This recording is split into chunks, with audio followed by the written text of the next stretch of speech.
গুনার ফিরিস্তিগুলো একটা একটা করে স্বীকার করে আল্লাহরে বলেন, আল্লাহ আমি পাপী, আল্লাহ আমার চেয়ে বড় পাপী এই দুনিয়াতে কেউ নাই, আকাশের নিচে জমিনের উপরে আমার চেয়ে বড় পাপী কেউ নাই। একটা একটা করে আল্লাহ স্বীকার করি আমি পাপী, সব পাপের স্বীকৃতি দিলাম। পৃথিবী না জানো আমি তো জানি, আমি কি পাপ করেছি, হায় আমার পাপের করলে বিচার, বাঁচার আমার নাই উপায়। দয়াময় তুমি মাফ করো আমায়, মাফ করো। আল্লাহ তাআলা যদি দয়া করে আমাদেরকে মাফ না করে, আমাদের বাঁচার কোনো উপায় নাই। আপনি কি ভেবেছেন আপনার নামাজ দিয়ে আপনি জান্নাতে যাবেন? আপনি তাহাজ্জুদ গুজার, সেজদা দিতে দিতে কপালে দাগ ফেলেছেন, এটা আপনারা জান্নাতে নেবে না। আপনি এলাকার সবচেয়ে বড় হাতেম তাই দানশীল, এই দানের ভরসায় বসে আছেন, কশিন কালো না। আমাদের নামাজ, আমাদের রোজা, আমাদের ইবাদত, এগুলোকে মিজানের পাল্লায় উঠালে কোনো ওজনই হবে না। তবে আমাদের একটা কৌশল জানা আছে, আমরা আল্লাহর রহমতের ভিখারি। আমরা সেদিন আগেই গুনার স্বীকৃতি দিয়ে দেব। আমরা বলবো, আল্লাহ তুমি প্রশ্ন করার আগে তোমার একটা কথা বলি, আমারে কিছু জিজ্ঞেস করো না, আমি সব করেছি। এমন কোন পাপ নাই যে পাপ আমারে দিয়ে হয় নাই। তোমার রহমত দিয়ে তুমি জান্নাতে পাঠাবা, তোমার দয়ায় জান্নাতে যেতে চাই, আমল দিয়ে না। পারবেন বলতে? কিয়ামতের দিন আমরা বলবো, আল্লাহ আমার আমল দিয়ে জান্নাত চাই না, আমি তোমার দয়া দিয়ে জান্নাত চাই। তোমার দয়া ছাড়া আমার কোনো উপায় নাই। কারণ আল্লাহ যদি বিচার করে, বাঁচার কারো উপায় নাই। আল্লাহ যদি বলে ফেলেন তুই এটা করলি কেন, ওখানে গেলি কেন, কোরআনে 1000 বার নিষেধ করলাম তারপরেও এই পাপে জড়ালি কেন, এরকম প্রশ্ন ছুড়ে দিলে আমার উত্তর আছে? বাঁচার কোনো উপায় আছে?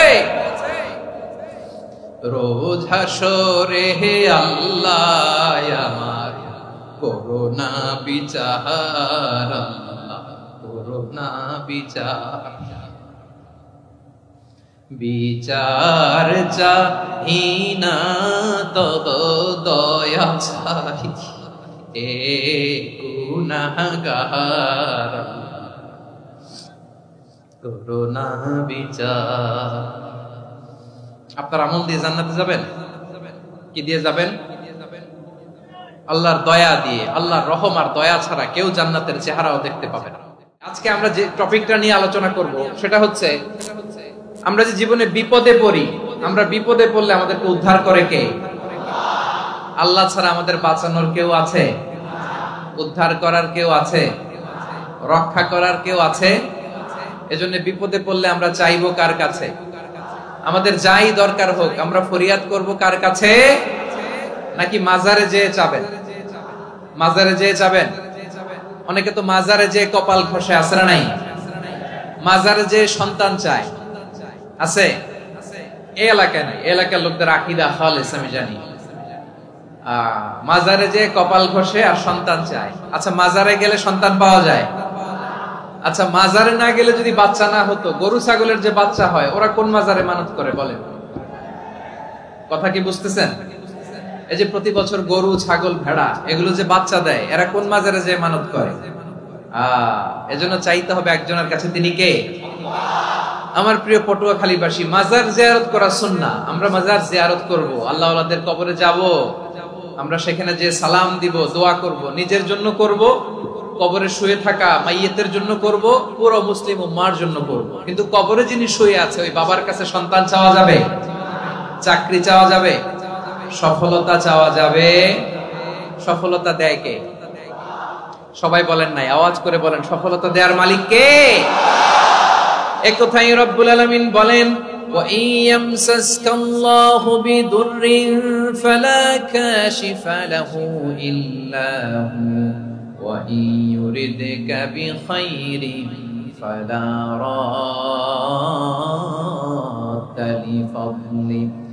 يصيب به من يشاء من عباده وهو الغفور الرحيم الله أكبر আল্লাহ বললেন ওয়া ইয়ামসাসকাল্লাহু বিদুররিন ফালা কাশিফা লাহু ইল্লা হু আল্লাহ যদি তোমাকে কোনো বিপদ স্পর্শ করায় আল্লাহ যদি তোমারে কোনো বিপদে ফেলে দেয় ওই বিপদ থেকে উদ্ধার করার তিনি ছাড়া আর কেউ নাই জোরে বলেন ঠিক কি না তিনি যদি কোনো বিপদে ফেলেন তিনি ছাড়া বিপদ থেকে উদ্ধার করার কেউ নাই আর তিনি যদি তোমার প্রতি কোনো অনুগ্রহ করতে চান ওই অনুগ্রহ ঠেকিয়ে দেওয়ার ক্ষমতাও কারো নাই আল্লাহ যদি আপনার সফলতা দিতে চায় পৃথিবীর কোন শক্তি ওই সফলতাকে থামাতে পারে এজন্য আল্লাহ বললেন খবরদার চিন্তার আকীদা খালিস করে নাও ওয়া ইয়ামসাসকাল্লাহু বিদুররিন ফালা কাশিফা লাহু ইল্লা হু আল্লাহ বিপদে ফেললে বিপদ থেকে উদ্ধার করার কেউ থাকে না আর আল্লাহ যদি তোমার প্রতি দয়া দেখাতে চান অনুগ্রহ করতে চান ওই অনুগ্রহকে প্রতিরোধ করার মতো ক্ষমতা কারো নাই তিনি তার বান্দাদের মধ্য থেকে যাকে ইচ্ছা তাকে দেন যত ইচ্ছা তত দেন তিনি ক্ষমাশীল তিনি মেহেরবান সুবহানাল্লাহ তিনি ক্ষমাশীল তিনি মেহেরবান তাহলে এই আয়াত থেকে আমরা বুঝতে পারলাম আমরা যদি বিপদে পড়ি আমাদেরকে কেউ বাঁচাতে পারে না আমার বাবা আমারে বাঁচাতে পারে হ্যাঁ আমার মা আমাকে বাঁচাতে পারে আমার বন্ধু আমারে বাঁচাতে পারে আমার দলের কর্মী আমাকে বাঁচাতে পারে আমার পীর সাহেব আমারে বাঁচাতে পারে আমার পটুয়াখালীর ভাইয়েরা খেয়াল রাখবেন বাঁচাতে পারে এক মহান সত্তা উদ্ধার করতে পারে এক মহান সত্তা চিৎকার করে বলুন তিনি কে আবার আল্লাহ বললেন আম্মাই ইউজিবুল মুত্তাররা ইযা দাআহু ওয়া ইয়াকশিফুস সুআ ওয়া ইয়াজআলুকুম খুলাফাআল আরদ আইলাহুম মা'আল্লাহ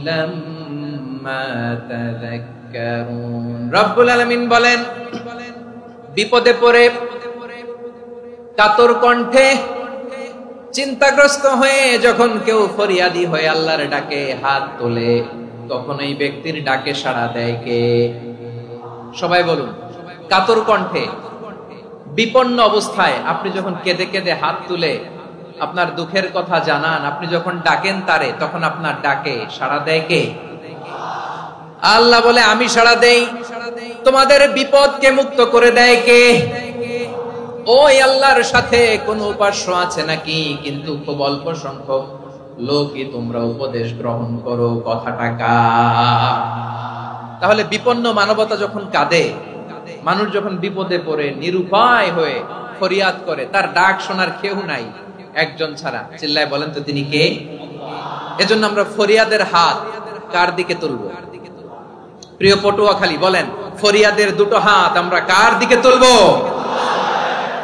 এবং খেয়াল রাখতে হবে মাথার সাথে সেট করে নিতে হবে আল্লাহ ছাড়া আমাকে উদ্ধার করার কেউ নাই এই পৃথিবীতে কেউ আপন না প্রিয় ভাইরা বিপদে পড়লে বোঝা যায় কেউ আপন না আপন শুধু একজন মহান সত্তা তিনি কে এটা কি আপনারা খেয়াল রাখতে পারবেন হ্যাঁ বিপদে আপদে কেউ আমাদের বাঁচাতে পারে না তরাতে পারে না মুক্তি দিতে পারে না উদ্ধার করতে পারে না একমাত্র আমার প্রভু ছাড়া আল্লাহ ছাড়া চিল্লায় বলেন ঠিক কিনা এবং প্রিয় পটুয়াখালীর ভাইয়েরা মাথার সাথে এটা সেট করে নিতে হবে যে আমাদের পুরো জীবনটাই পরীক্ষা পুরো জীবনটাই কি the life is a test পুরো জীবনটাই পরীক্ষা এই জীবনে বিপদ আসবে আপদ আসবে পরীক্ষা আসবে সবার জীবনে এটা থাকে এক একজনের পরীক্ষা এক এক রকম আমার পরীক্ষা এক রকম মাসুদ ভাইয়ের পরীক্ষা এক রকম চৌধুরী সাহেবের পরীক্ষা এক রকম আপনার পরীক্ষা এক রকম ওনার পরীক্ষা আবার আরেক রকম পুরো পৃথিবীটাই পরীক্ষা ক্ষেত্র সবাই পরীক্ষা দিচ্ছি কিন্তু কারো পরীক্ষা প্রশ্নের সাথে কারোটার মিল নাই সুবহানাল্লাহ পড়বেন না পুরোটাই পরীক্ষা ক্ষেত্র সবাই পরীক্ষার্থী কিন্তু প্রশ্নপত্র একটার সাথে আরেকটা মিলে না one doesn't match the other একজনেরটার সাথে আরেকজনেরটা মিলে না কাউকে আল্লাহ তাআলা ধনী বানিয়ে পরীক্ষা করেন কি বানিয়ে কথা কি বুঝতেছেন নাকি কষ্ট হচ্ছে আপনাদের কাউকে আল্লাহ ধনী বানিয়ে পরীক্ষা করেন, আবার কাউকে আল্লাহ তাআলা গরিব বানিয়ে পরীক্ষা করেন, কাউকে আল্লাহ অসুস্থ বানিয়ে পরীক্ষা করেন। কেউ দেখবেন যে দুরারোগ্য ব্যাধিতে আক্রান্ত, ডাক্তার বলেছে আর সময় নাই, দুরারোগ্য ব্যাধি ক্যান্সার, যার নেই কোনো অ্যান্সার, তার জন্য পরীক্ষা হচ্ছে এই রোগ। আরেক লোক দেখবেন তার আবার রোগ বালাই নাই, মাশাআল্লাহ, তাকে আল্লাহ তাআলা আর্থিক দৈন্যতা, দারিদ্রতা দিয়ে পরীক্ষা করছেন। এরকম আছে না নাই? টাকা পয়সা নাই, দিন আনে দিন খায়, যা আছে তাতে চলে না, এটা তার জন্য পরীক্ষা। আবার আরেক শ্রেণীর লোক দেখবেন তাকে আল্লাহ অসুস্থতাও দেয় নাই, দারিদ্রতাও দেয় নাই, তার দাম্পত্য জীবনের সমস্যা আছে না নাই? স্ত্রী কথা শোনে না, অথবা ছেলে মেয়ে কথা শোনে না। তাহলে পরীক্ষা সবার জীবনে আছে, এক একজনের পরীক্ষাটা এক এক রকম। আল্লাহ তাআলা দেখতে চায় যে এই পরীক্ষার সময় আমরা কিরকম রেসপন্স করি, how to deal with the test, কিভাবে এই বিপদ আপদ পরীক্ষাগুলোকে আমরা হ্যান্ডেল করব, ডিল করব। এটা হচ্ছে আজকের আলোচনার বিষয়। বুঝতে পেরেছেন সবাই আমার প্রিয় ভাইরা? তাহলে পরীক্ষাময় আমাদের জীবন, বিপদ আপদ পরীক্ষা, এটা মানুষের পিছু ছাড়ে না। সবার জীবনে পরীক্ষা আছে, নবীদের জীবনেও পরীক্ষা ছিল। সাহাবারা জিজ্ঞেস করেছেন, ইয়া রাসূলুল্লাহ, আইয়ুন নাসি আশাদ্দু বালাআন ফিদ দুনিয়া, এই দুনিয়ার বুকে কাদের পরীক্ষা সবচেয়ে বেশি? বিশ্বনবী বলেছেন, আল আম্বিয়া, এই পৃথিবীতে সবচেয়ে বেশি পরীক্ষা আল্লাহ তাআলা নিয়ে থাকেন নবীদের। কাদের? নবীদের। সুম্মাল আমসাল ফাল আমসাল, এরপরে নবীদের পরের স্তরে যারা, তাদের পরীক্ষা। এরপরে তাদের পরের স্তরে যারা, তাদের পরীক্ষা। সিদ্দিকীনদের, শুহাদাদের, সালিহিনদের, আল্লাহওয়ালাদের, যার ঈমান যত মজবুত তার জীবনে পরীক্ষাও তত বেশি। চিল্লায় বলেন ঠিক কিনা? তাহলে মুমিনরা, বিশ্বাসীরা, আমরা কি পরীক্ষা বিপদ আপদে ভয় পাই? হ্যাঁ, বিপদ দেখলে ভয় লাগে আপনাদের? ভয় লাগে? হ্যাঁ, না, মুমিনরা বিপদে ভয় পায় না, তারা হতাশ হয় না, সুবহানাল্লাহ, তারা নিরাশ হয় না। বিশ্বাসীরা হাল ছেড়ে দেয় না, তারা ভরসা রাখে একজনের উপর। চিল্লায় বলতে হবে তিনি কে? কারণ মুমিন জানে the grief isn't permanent, the test isn't permanent, the struggle in our life isn't permanent. আমাদের জীবনের দুঃখ, কষ্ট, স্ট্রাগল, এগুলো পার্মানেন্ট নয়। After every difficulties there is an ease. সব কষ্টের পরেই একটা সুখ আছে না নাই? রব্বুল আলামিন বলেন, ফা ইন্না মাআল উসরি ইউসরা, ইন্না মাআল উসরি ইউসরা, ভয় পেও না, চিন্তা করো না, কষ্টের সাথেই আমি রেখে দিয়েছি স্বস্তি। সুবহানাল্লাহ বলেন। মুমিন জীবনে বিপদ যত বেশি, কষ্ট যত বেশি, তার সামনে সফলতা তার চেয়েও বেশি। ঠিক কিনা বলেন?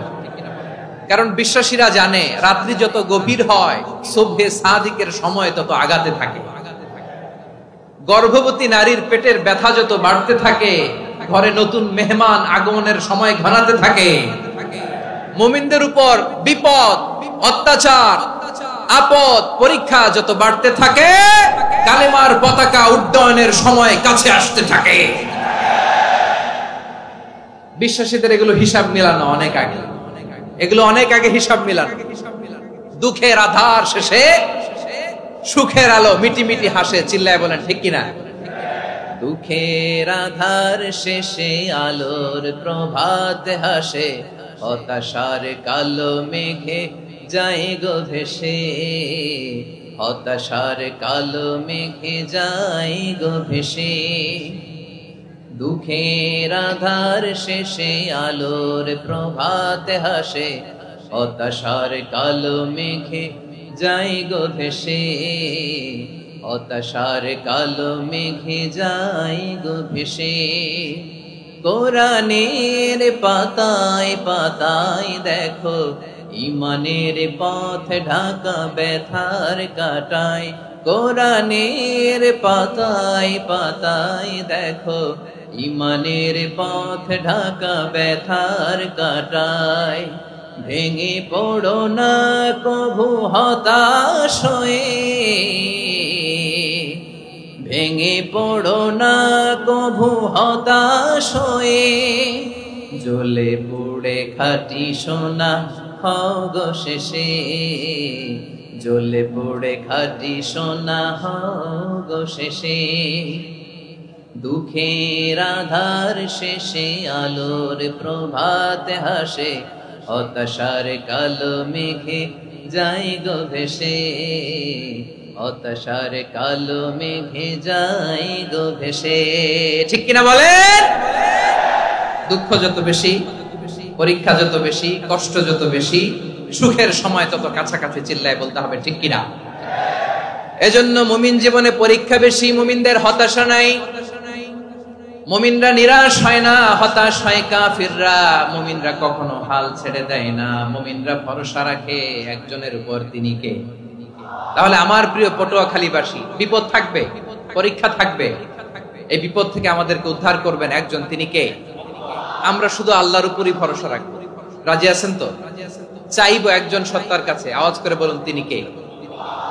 একজন সত্তার কাছে চাইবে। বিশ্বনবী ওনার চাচাতো ভাই আব্দুল্লাহ ইবনে আব্বাস রাদিয়াল্লাহু তাআলা আনহুকে বললেন, ইয়া আব্দুল্লাহ ইবনে আব্বাস, হে আব্দুল্লাহ ইবনে আব্বাস, ইদা সাআলতা ফাসআলিল্লাহ, যখন চাইবে আল্লাহর কাছে যাও। ও আব্দুল্লাহ, যখন চাইবা আল্লাহর কাছে চাও। ওয়া ইদা ইসতাআনতা ফাসতাইন বিল্লাহ, যখন সাহায্য চাইবা আল্লাহর কাছে ফরিয়াদ করো। জেনে রেখো ও আব্দুল্লাহ, ওয়া'লাম আন্নাল উম্মাতা লাউ ইজতামাআত আলা আন ইয়ানফাউকা বিশাইইন লাম ইয়ানফাউকা ইল্লা বিশাইইন ক্বাদ কাতাবাহু আল্লাহু লাক। ও আব্দুল্লাহ, জেনে রেখো, মনে রেখো, গোটা বিশ্বের সবাই মিলে যদি তোমার উপকার করতে চায় ততটুকুই তারা করতে পারবে যতটুকু আল্লাহ তোমার নসিবে সেটা লিখে রেখেছে। ঠিক কিনা বলেন? আর যদি গোটা বিশ্বের সবাই মিলে তোমার বিরুদ্ধে কনস্পাইরেসি করে, ষড়যন্ত্র করে, গোটা বিশ্বের সবাই মিলেও যদি তোমার ক্ষতি করতে চায় ততটুকুই শুধু পারবে যেটা আল্লাহ তোমার জন্য বরাদ্দ রেখেছে। যতটুকু আল্লাহ তাআলা তোমার জন্য বরাদ্দ রেখেছে অতটুকুই ক্ষতি করতে পারবে, আর এক চুল বেশিও করতে পারবে না, কমও করতে পারবে না। চিল্লায় বলেন ঠিক কিনা? এজন্য আমরা চাইবো কার কাছে? সবাই বলেন নাই, আওয়াজ করে বলেন কার কাছে? সব সময় আমরা আল্লাহর কাছে চাইবো, বিপদে আপদে, সুখে দুঃখে, সচ্ছল অবস্থায় অসচ্ছল অবস্থায়, পরাজয়ের সময় বিজয়ের সময়, সব সময় আমরা ভরসা রাখবো কার উপর? সবাই বলুন। একদল লোক আছে যারা বিপদে পড়লে আল্লাহরে ডাকে, আছে না নাই? পটুয়াখালীতে মাশাআল্লাহ নাই। বিপদ আসলে আল্লাহরে ডাকে, বিপদ নাই আল্লাহও নাই। বিপদে পড়লে নামাজ পড়ে, বিপদও নাই নামাজও নাই। বিপদে পড়লে জিকির করে, বিপদ যখন চলে যায় ওদের জিকিরও বন্ধ হয়ে যায়। এরকম আছে না নাই? কিছু লোক দেখবেন পরীক্ষা আসলে নামাজ পড়ে, আছে আছে। জেনজি আওয়াজ করো, এরকম আছে? এই কমন পড়ে গেছে, কমন পড়ছে।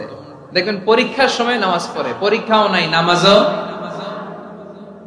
আছে। এরকম কিছু লোক আছে অসুস্থ হলে আল্লাহরে বড্ড ভালোবাসে, আল্লাহরে খুব ডাকে। অসুস্থ হইলে অসুস্থতাও নাই, আল্লাহ স্মরণও নাই। দেখবেন কিছু লোক নির্বাচন আসলে খুব আল্লাহওয়ালা হয়ে যায়, তখন দেখবেন মাথার মধ্যে হেজাব লাগায়, পাঞ্জাবি লাগায়, আল্লাহওয়ালা হয়ে যায়। নির্বাচনও নাই, এরপরে আল্লাহর কথাও নাই। আছে না নাই? না, এরকম হওয়া যাবে না। সব সময় আমরা আল্লাহরে ডাকবো, বিপদে আপদে সব সময় ভরসা রাখবো আমরা একজনের উপর। আওয়াজ করে বলেন তিনি কে?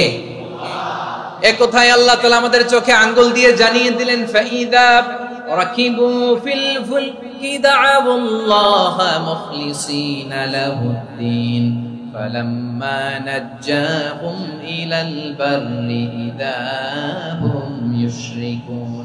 আল্লাহ বলে একদল লোক আছে, তারা যখন নৌযানে চড়ে, জলযানে চড়ে, সাগরের মধ্যে যখন জাহাজে চড়ে, লঞ্চে চড়ে, তারা যখন তুফানের সম্মুখীন হয় তখন তারা আল্লাহরে বড্ড বেশি ডাকে, একান্ত ভাবে ডাকে, বিশুদ্ধ চিত্তে ডাকে। আবার তুফান থেকে তাদেরকে সেফ জোনে নিয়ে, নিরাপদ জোনে নিয়ে যখন বন্দরে আমি আল্লাহ তাদেরকে ফিরিয়ে দেই, ওই লোকগুলো আবার আমি আল্লাহর সাথে শিরিক করে।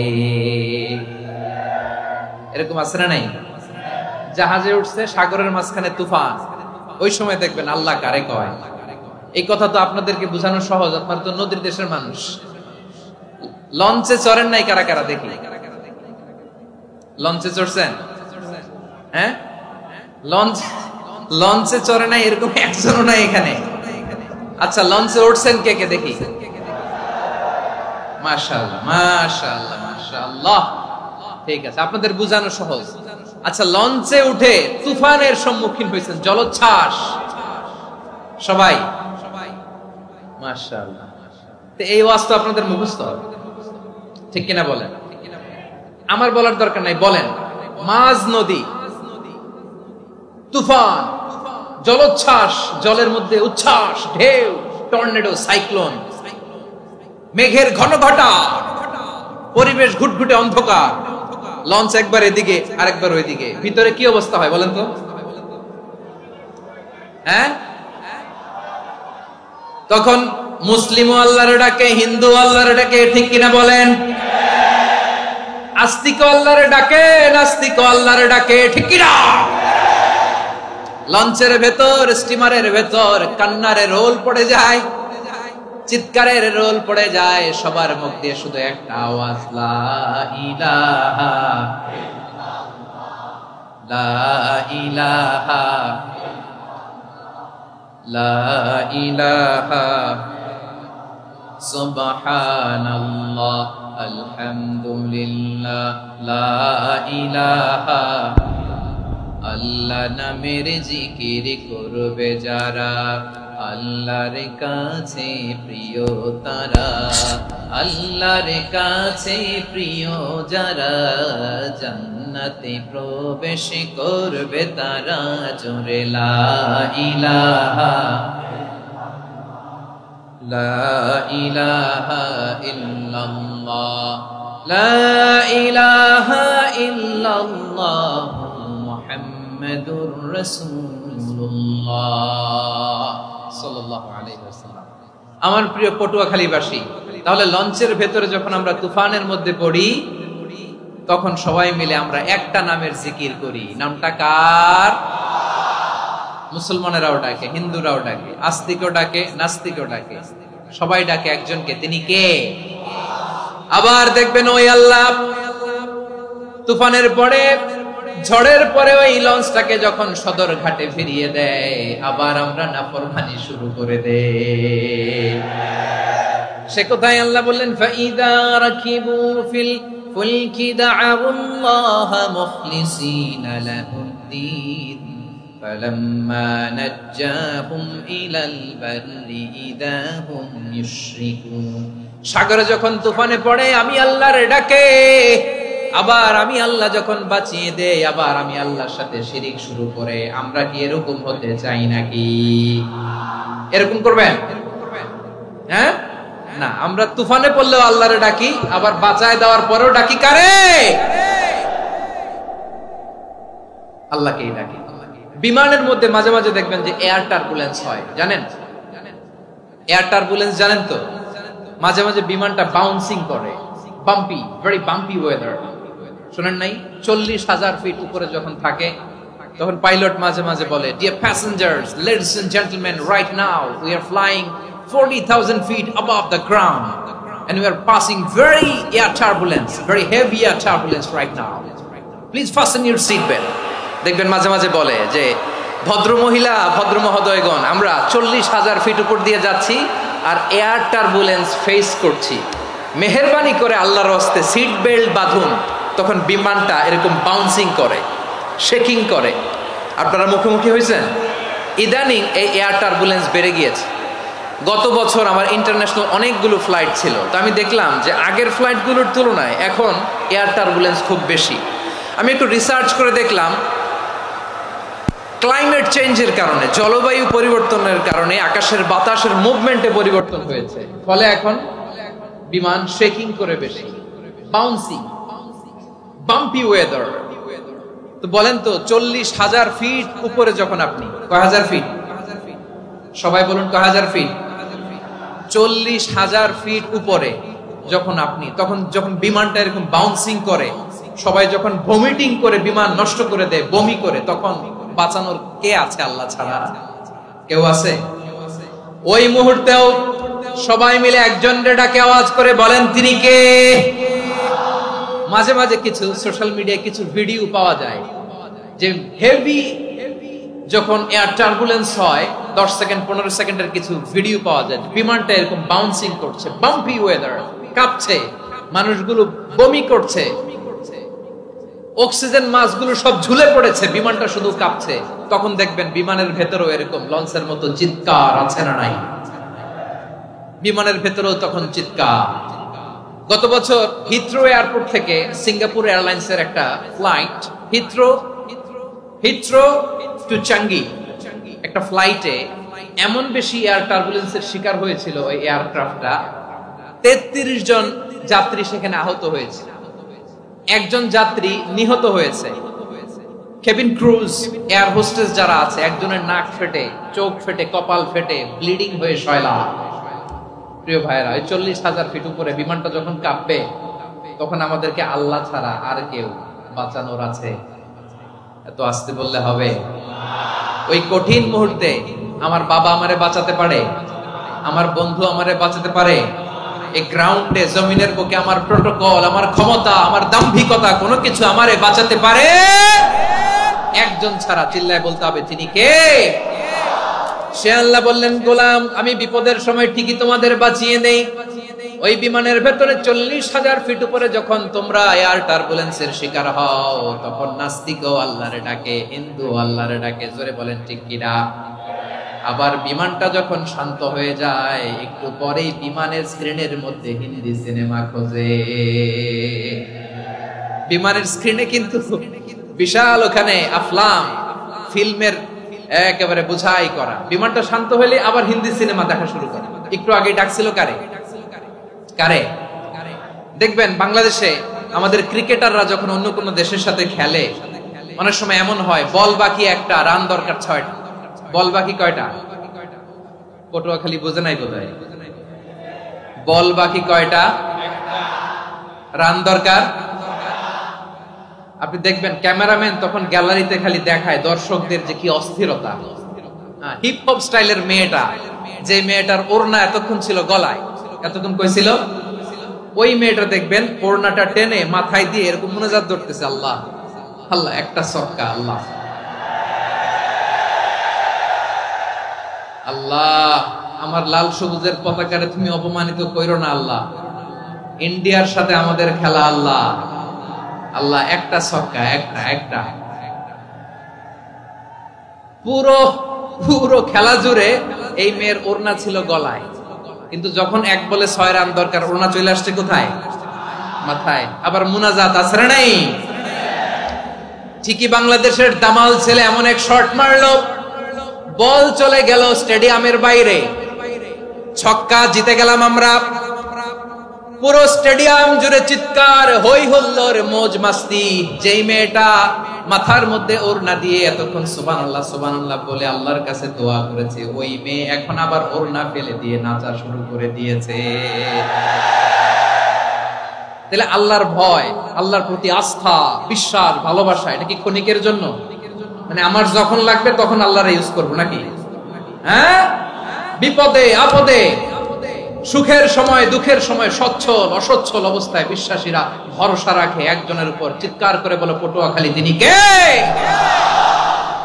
সে আল্লাহ বললেন, গোলাম মনে করো না জাহাজ থেকে সদরঘাটে ভিড়িয়ে দিলাম তুমি নিরাপদ হয়ে গেছো, মনে করো না 40,000 ফিট থেকে সেফ ল্যান্ডিং এর পরে এয়ারপোর্টে নেমে গেলেই তুমি নিরাপদ হয়ে গেছো। ও মিয়া, বিপদ কি শুধু সাগরে আর আকাশে? ঘরের বিপদও, ঘরের ভেতরও বিপদ আসতে পারে কি পারে না? এজন্য সূরা মুলক আল্লাহ বললেন, আমিনতুম মান ফিস সামাই আন ইয়াখসিফা বিকুমুল আরদা ফাইদা হিয়া তামুর। তোমরা কি ভাবছো তোমরা নিরাপদ? সাগরের মধ্যে তুফান, আল্লাহ আল্লাহ ডাকলাম, সদরঘাটে যেয়ে পড়ছি, বাইসা গেছেন তো আপনি। আর পাবে আপনারে আল্লাহ? আল্লাহরে তো সাগরের মাঝখানে তো আল্লাহ আপনারে পাইছিল, আর তো পাবে না। আর পাবে আপনারে? আর আল্লাহ ধরতে পারবে আপনারে? ঘরের ভেতরও বিপদ দিয়ে আটকাতে পারে কে? 5 স্টার 7 স্টার হোটেলের ভেতরও আমাকে বিপদের মধ্যে ফেলে দিতে পারেন কে? আল্লাহ বললেন তোমরা কি ভেবেছো তোমরা নিরাপদ? আমি চাইলে ল্যান্ডস্লাইডস, ভূমি ধস দিয়ে 1 লক্ষ 1 মুহূর্তে নিয়ে যেতে পারি। এক সুনামি দিয়ে থাপ্পড় মেরে 3 লক্ষ সাগরের ভেতরে ঢুকায় দিতে পারি। 1 সেকেন্ডও লাগে না আমার। أم أمنتم من في السماء أن يرسل عليكم حاصبا فستعلمون كيف نذير। আল্লাহ চাইলে আকাশ থেকে পাথর বৃষ্টি নাজিল করতে পারেন কি পারেন না? এই মুহূর্তে এখানে ভূমিকম্প দিতে পারেন কি পারেন না?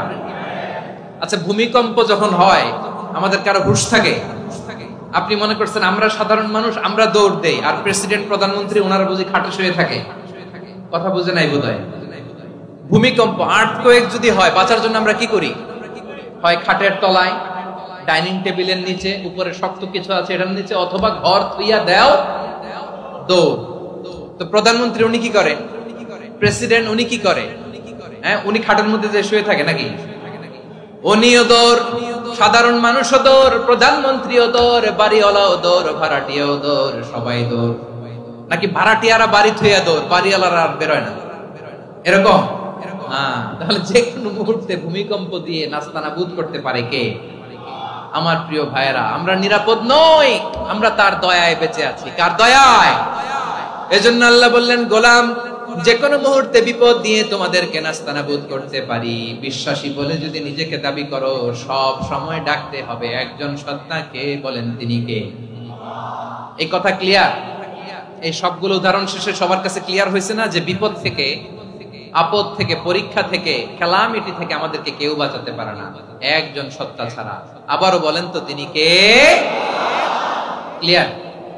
হ্যাঁ, সবাই বুঝতে পারছেন? আচ্ছা, এবার আমরা দেখি বিষ্ণু ঈসা ইসলামের জীবনে বিপদ আপদ ছিল কিনা।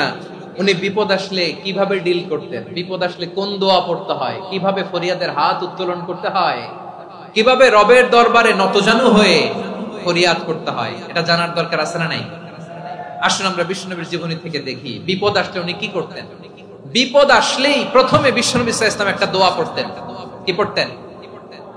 তিনি পড়তেন ইন্না লিল্লাহি ওয়া ইন্না ইলাইহি রাজিউন। নিশ্চয় আমরা আল্লাহর জন্য, নিশ্চয় আমরা কার দিকে ফিরবো ভাই? আবার কার দিকে ফিরবো?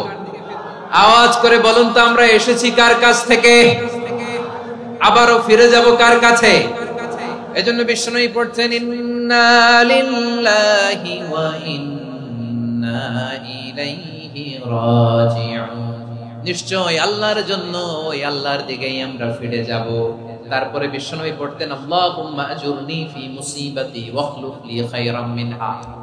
একসাথে প্রথমে পড়তেন ইন্না লিল্লাহি ওয়া ইন্না ইলাইহি রাজিউন, তারপর পরে পড়তেন আল্লাহুম্মা আজুরনি ফি মুসিবাতি ওয়াখলুফ লি খায়রাম মিনহা। মানে আল্লাহ, এই যে আমি বিপদে ধৈর্য ধারণ করলাম, এটার সব তুমি আমারে দাও, আর যেটা হারালাম এর চেয়ে ভালো কিছু দিয়ে মেকআপ করে দিও, ভালো কিছু দিয়ে বদল করে দিও। সুবহানাল্লাহ পড়েন। তাহলে বিপদ আসলে আমরা কি পড়ব? কথা বলেন। এই যে আমি শুয়েছিলাম, নাশিদ গাচ্ছিল ওরা, এদেশে পরস্পরে দেখা হলে দেয় সালাম, এদেশে আমজনতার হৃদয় জুড়ে পাক কালাম, এদেশে বিপদ এলে সর্বজনে সর্বক্ষণে দোয়া পড়ে ইন্না লিল্লাহ। কি পড়ে? সুবহানাল্লাহ সুবহানাল্লাহ সুবহানাল্লাহ সুবহানাল্লাহ। এদেশে আজান শুনে সূর্য ওঠে শহর গ্রামে, এদেশে আজান শুনে সূর্য ডুবে সন্ধ্যা নামে, এদেশে সকল কাজে সবাই বলে বিসমিল্লাহ, এদেশে ভালো কিছু দেখে শুনে হাসি মুখে সবাই বলে মাশাআল্লাহ। সুবহানাল্লাহ পড়ে। তাহলে বিপদ এলে আমরা কি পড়ি? কথা বুঝলে সবাই উত্তর দিতে হবে। বিপদ এলে কি পড়ি? তাহলে বিপদ এলেই আমরা এখন থেকে ইন্না লিল্লাহ পড়ব, নাকি হাই হুতাশ করবেন? একদল আছে হাই হুতাশ করে, হায় আল্লাহ রে মোর কি হইল রে, মুই কি হরমু রে, মুই কমবে যামু রে, আছে না নাই? এরকম বিলাপ করতে নিষেধ করেছেন বিশ্বনবী। কি করব, কই যাব, কি হবে, হায় হায়, এরকম হাহুতাশ আছে না নাই? বিশ্বাসীরা হাহুতাশ করে না, তারা ইন্না লিল্লাহ পড়ে। কি পড়ে? মনে থাকবে?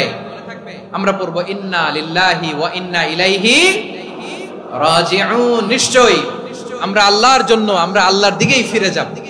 এরপর পড়বো আল্লাহুম্মা আজুরনি ফি মুসিবাতি ওয়াখলুফ লি খায়রাম মিনহা। আল্লাহ, আমি যে বিপদে ধৈর্য ধারণ করলাম এটার সওয়াব দিও, আর যা হারালাম তার চেয়ে ভালো কিছু দিয়ে বদল করে দিও। সুবহানাল্লাহ পড়েন। বিশ্ব নবীর হাদিস শুনলেন উম্মে সালামা রাদিয়াল্লাহু তাআলা আনহা। ওনার স্বামী হলো আবু সালামা। মজার ঘটনা খেয়াল করে শুনেন আমার প্রিয় কলিজার টুকরা ভাইয়েরা। কানগুলো খরগোশের কানের মতো খাড়া করে আমার দিকে তাকান। সাইয়্যিদাতুনা উম্মে সালামা রাদিয়াল্লাহু তাআলা আনহা, ওনার স্বামীর নাম আবু সালামা। শ্রেষ্ঠ দম্পতি, শ্রেষ্ঠ ফ্যামিলি। প্রথমে হিজরত করেছিলেন হাবাসায়, পরে হিজরত করেছেন মদিনায়। উহুদ যুদ্ধের পরে ওনার স্বামী আবু সালামা ইন্তেকাল করলো, শহীদ হলো। সুবহানাল্লাহ পড়েন। যখন আবু সালামা ইন্তেকাল করলো, উম্মে সালামা রাদিয়াল্লাহু তাআলা আনহা কেঁদে কেঁদে হয়রান। আর নবীর শিখানো বাণী অনুযায়ী তিনি বারবার পড়ছিলেন ইন্না লিল্লাহ। কি পড়ছিলেন? মুই কই যামু, কি হরমু, এগুলো বলে নাই। কি বলছে? ইন্না লিল্লাহ। যেহেতু বিশ্বনবী বলেছেন কেউ যদি বিপদের প্রথম ধাক্কায় পড়ে ইন্না লিল্লাহি ওয়া ইন্না ইলাইহি রাজিউন, আল্লাহুম্মা আজুরনি ফি মুসিবাতি ওয়াখলুফ লি খায়রাম মিনহা, তাহলে এই বিপদে যে সে যা হারালো তার চেয়ে শ্রেষ্ঠ কিছু দিয়ে আল্লাহ তার বদল দিয়ে দিবে। এই হাদিস শুনে উম্মে সালামা রাদিয়াল্লাহু তাআলা আনহা ওনার প্রাণ প্রিয় স্বামী আবু সালামার ইন্তেকালের পরে চোখের পানি ছাড়ে আর পড়ে ইন্না লিল্লাহি ওয়া ইন্না ইলাইহি রাজিউন, আল্লাহুম্মা আজুরনি ফি মুসিবাতি ওয়াখলুফ লি খায়রাম মিনহা। বারবার এই দোয়া পড়ে চোখের পানি ছাড়ে, এই দোয়া পড়ে চোখের পানি ছাড়ে, আর মনে মনে বলে আবু সালামার মতো ভালো মানুষ মদিনাতে নাই, আবু সালামার চেয়েও ভালো মানুষ মদিনাতে নাই, তার চেয়ে ভালো মানুষ কি করে আল্লাহ তাআলা আমারে দিবে, তার চেয়ে ভালো মানুষ তো আমি মদিনাতে দেখি না। চোখের পানি দিয়ে বুক ভাসায় আর নবীর হাদিসের উপর আমল করে পড়ে ইন্না লিল্লাহি ওয়া ইন্না ইলাইহি রাজিউন, ইন্না লিল্লাহি ওয়া ইন্না ইলাইহি রাজিউন। পড়তে পড়তে চোখের পানি ছাড়ে আর চিন্তা করে বিশ্বনবী বললেন এই দোয়া পড়লে যেটা হারালাম তার চেয়ে ভালো কিছু দিয়ে আল্লাহ পুরস্কার দেয়। আবু সালামার চেয়ে ভালো মানুষ মদিনার মধ্যে আর কে হতে পারে? কি আজীব তামাশা, কি অবাক করা ঘটনা। কিছুদিন পরে দেখা গেল সাইয়্যিদুল মুরসালিন রাহমাতাল লিল আলামিন স্বয়ং বিশ্ব নবী উম্মে সালামাকে বিয়ের প্রস্তাব পাঠিয়েছে।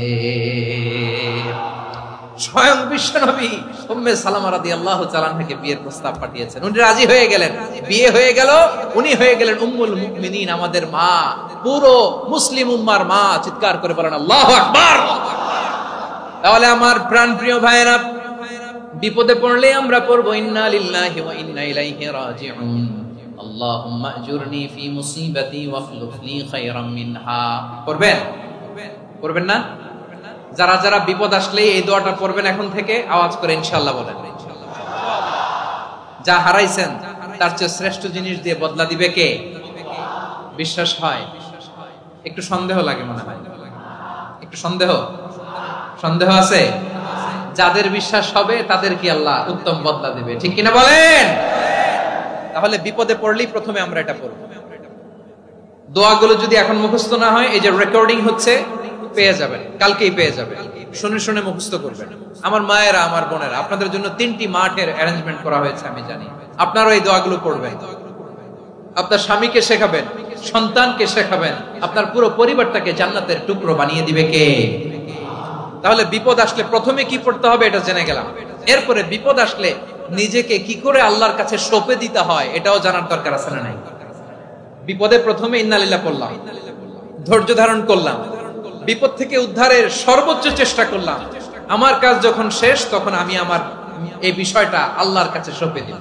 কার কাছে সুপর্দ করব? কার কাছে?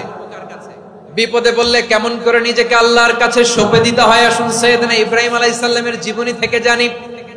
আল্লাহর খলিল ইব্রাহিম আলাইহিস সালাম আমাদের মতো সমাজ ব্যবস্থা পায় নাই। আমরা জন্মের পরে আমাদের কানের ভেতরে আজান দিয়েছে কে? একামত দিয়েছে কে? আমাদের বাপ দাদারা আমাদের কানে আজান দিয়েছে কি দেয় নাই? আমাদের জন্মের পরেই তো আজান, একামত, বাড়ির পাশে মসজিদ, প্রতিদিন আজান, জুমার খুতবা, প্রতি মাসে মাসে তাফসিরুল কোরআন মাহফিল, মসজিদ, মিনারা, অভাব নাই, ঠিক কিনা বলেন? আপনি যেই সুন্দর ইসলামিক এনভায়রনমেন্ট পেয়েছেন, আমাদের ইব্রাহিম খলিল উনিও কি এরকম পেয়েছিলেন? হ্যাঁ, উনি জন্মের পর পরে ওনার কানে আজান দিছে কেউ? আমার প্রিয় ভাইরা, আগা গোড়া একটা শিরকি পরিবেশ উনি জন্মগ্রহণ করেছেন। উনি ছাড়া ওই তল্লাটে একজনও আল্লাহর উপর বিশ্বাসী নাই। কল্পনা করতে পারেন? গোটা তল্লাটে, গোটা দেশে বিশ্বাসী মুমিন, আল্লাহর উপর বিশ্বাস স্থাপনকারী কয়জন? সবাই বলেন কয়জন? বাকি সব মুশরিক। বাকি সব মুশরিক নিজের সাথে নিজে শক্ত বোঝাপড়া করে, অ্যানালজি করে, সেলফ কনভারসেশন করে উনি মহা সত্যের সন্ধান পেয়েছে। উনি আকাশের তারা দেখে ভাবে মনে হয় এটাই আমার খোদা, পরে দেখে তারা নাই, মনে মনে বলে না তাইলে এটা না। আবার চাঁদ দেখে বলে চাঁদটা বড় মায়া লাগে, মনে হয় এটাই আমার রব, পরে দেখে চাঁদও নাই, কয় না এটা না। এরপরে দ্বীপ প্রহরের জলজলে সূর্যটা খাঁ খাঁ করে গোটা পৃথিবীটারে রৌদ্র দিয়ে তাতিয়ে রাখে। তিনি ভাবলেন মনে হয় এটাই আমার রব, কারণ এটাই তো সবচেয়ে বড়। কিন্তু বিকেল বেলা ওই সূর্যটাও যখন চলে যায়, সাইয়েদনা ইব্রাহিম বলে না এটাও তো নাই, আমার খোদা যদি আমারে ছেড়ে চলে যায়, বিপদে পড়লে আমারে উদ্ধার করবে কে?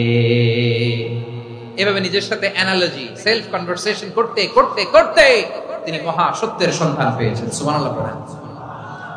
সব শেষে তিনি ডিসিশন নিয়ে ঘোষণা দিলেন, ইন্নী ওয়াজ্জাহতু ওয়াজহিয়া লিল্লাযী ফাতারাস সামাওয়াতি ওয়াল আরদা হানিফান ওয়া মা আনা মিনাল মুশরিকিন। নিশ্চয় আমি এমন সত্তার দিকে মনোনিবেশ করলাম, মুখাপেক্ষী হলাম, যিনি আকাশ বানিয়েছেন, জমিন বানিয়েছেন, আমি মুশরিক নই। সুবহানাল্লাহ। পারতেন? আপনি পারতেন? কেউ নাই, লক্ষ লক্ষ মুশরিক, আপনি একা। ওনার মতো এরকম বিচক্ষণতা দিয়ে আল্লাহরে খুঁজে পাইতে পারতেন আপনি? কি নবী ছিল, আল্লাহকে খুঁজে পেয়েছে। যখন আল্লাহর ইবাদত শুরু করলো, এই কথা ছড়ায় পড়লো চারদিকে। নমরুদ সাইয়েদনা ইব্রাহিমকে ডেকে পাঠালেন। নমরুদ বলে, ইব্রাহিম তুমি নাকি মূর্তির পূজা না করে কোন নতুন রবের ইবাদত করো, কে তোমার রব? সাইয়েদনা ইব্রাহিম বললেন, রব্বি আল্লাযী ইউহয়ী ওয়া ইউমীত, আমি এমন রবের ইবাদত করি যিনি জীবন দেন, যিনি মৃত্যু দেন। নমরুদ বলে, তাই নাকি? তোমার রব জীবন দেয়, মৃত্যু দেয়, আর এটা তো আমি দেই, আমিও তো জীবন দেই, আমিও তো মৃত্যু দেই। সাইয়েদনা ইব্রাহিম বললেন, কেমন করে তুমি জীবন দাও, মৃত্যু দাও, একটু দেখাও তো। নমরুদ জেলখানা থেকে দুজন কয়েদিকে ডেকে আনলো। কয়েদি এনে অর্ডার করলো, একটাকে এখনই শিরোচ্ছেদ, হেড অফ, ডেথ পেনাল্টি, মৃত্যুদণ্ড দেয়া হলো, ফিনকি দিয়ে রক্ত বের।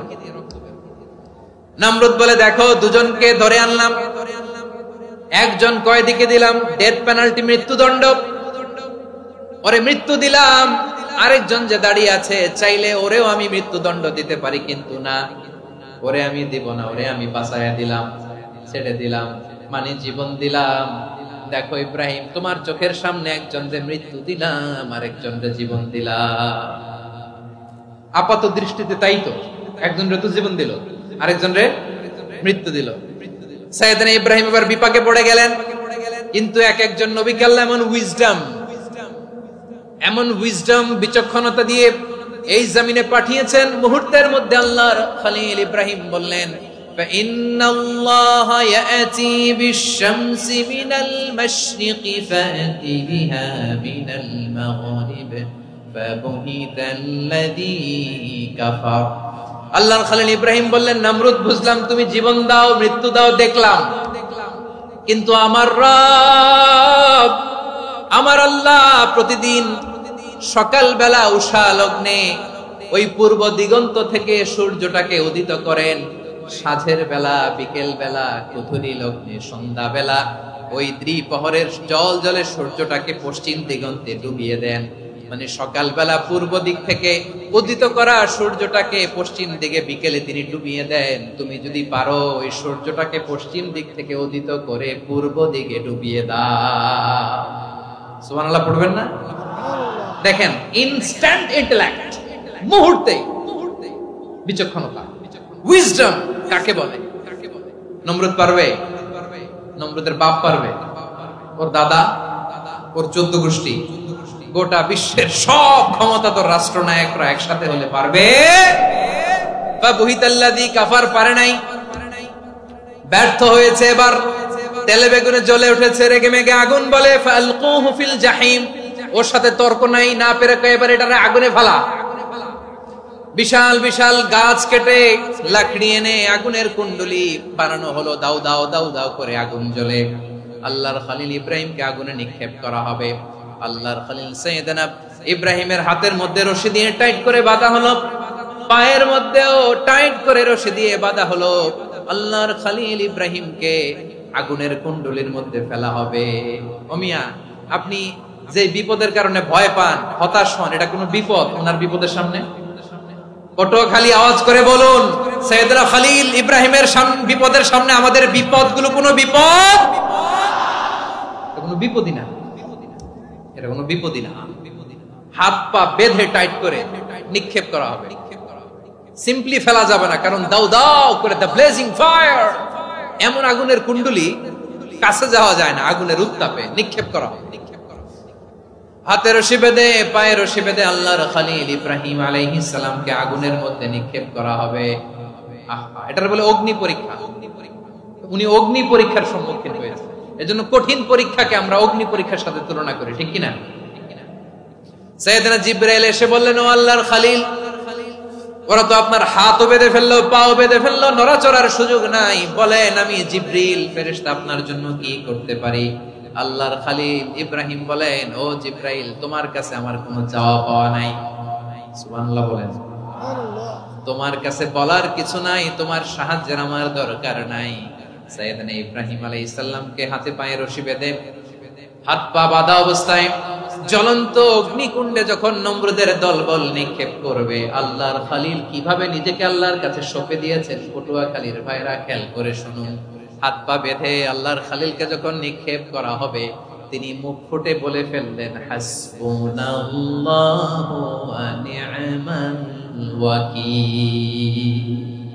হাসবুনাল্লাহু ওয়া নি'মাল ওয়াকিল, আমার জন্য আল্লাহই যথেষ্ট,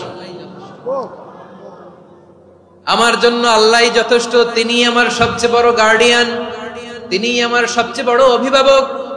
জিবরাইলের সাহায্যে অফারকে ফিরিয়ে দিলেন, দুনিয়ার বুকে কারো কাছে কিছু বলেন নাই, মুখ ফুটে বলেছেন হাসবুনাল্লাহ। ও আমার পটুয়াখালীর প্রাণের ভাইয়েরা খেয়াল রাখবেন, কোন বান্দা তার হাতে থাকা সব চেষ্টাটুকু করার পরে মুখ ফসকে মুখ দিয়ে যখন বলে ফেলে হাসবুনাল্লাহ, বান্দা যখন হাসবুনাল্লাহ বলে ফেলে, ওই ব্যাপারটা ডিল করার দায়িত্ব স্বয়ং আল্লাহ আরশের উপর থেকে নিয়ে নেয়। আপনি যখন বলে ফেলবেন হাসবুনাল্লাহ, এটা ডিলিং করবে কে তখন? চিল্লায় বলেন না, তিনি কে? বান্দা তার সাধ্যের সবটুকু চেষ্টার পরে নতজানু হয়ে যখন বলবে হাসবুনাল্লাহ, আল্লাহ তুমি আমার জন্য যথেষ্ট, নি'মাল ওয়াকিল, তুমি আমার শ্রেষ্ঠ অভিভাবক, তখন তার কি দরকার না দরকার এটা ডিল করে স্বয়ং আল্লাহ। নিক্ষেপ করা হলো সাইয়েদনা ইব্রাহিমকে অগ্নিকুণ্ডলিতে। হাজার হাজার মানুষ এই দৃশ্য দেখার জন্য জড়ো হয়েছে এরকম বিশাল ময়দানে। কিন্তু কি অবাক করা ঘটনা, সবাই ভয় পাচ্ছিল, না জানে কি হয়ে যায়। আল্লাহর খলিলকে যখন আগুনের কুণ্ডলিতে নিক্ষেপ করা হয়, আল্লাহর খলিল ইব্রাহিম আগুনের কুণ্ডলীর মধ্যে বসে বসে মানুষগুলোর দিকে তাকিয়ে হাসতে শুরু করে দেয়। কারণ আকাশ থেকে রব্বুল আলামিন স্পেশাল ভার্ডিক্ট নাজিল করেছেন, স্পেশাল হুকুম জারি করেছেন, কুল্লা ইয়া নারুকুনি বারদান ওয়া সালামান আলা ইব্রাহিম। ও আগুন, খবরদার, সৃষ্টির শুরু থেকে তোকে একটা ধর্ম আমি বাতলে দিয়েছিলাম, তোর ধর্ম, আগুনের ধর্ম হলো যা পাবে জ্বালিয়ে সারখার করবে। আল্লাহ বলল, আগুন, তোর ধর্ম দিয়েছিলাম, তুই সব জ্বালিয়ে পুড়িয়ে সারখার করে দিবি, কিন্তু ক্ষণিকের জন্য আমি তোর জ্বালিয়ে দেওয়ার ক্ষমতাটাকে কেড়ে নিলাম, জ্বালিয়ে ভস্ম করে দেওয়ার ক্ষমতা আমি কেড়ে নিলাম। কুনি বারদান, ঠান্ডা হয়ে যা, কিন্তু এত বেশি ঠান্ডা হবি না আবার আমার ইব্রাহিমের জন্য সর্দি লেগে না যায়। সুবহানাল্লাহ, এত আস্তে বললে হবে?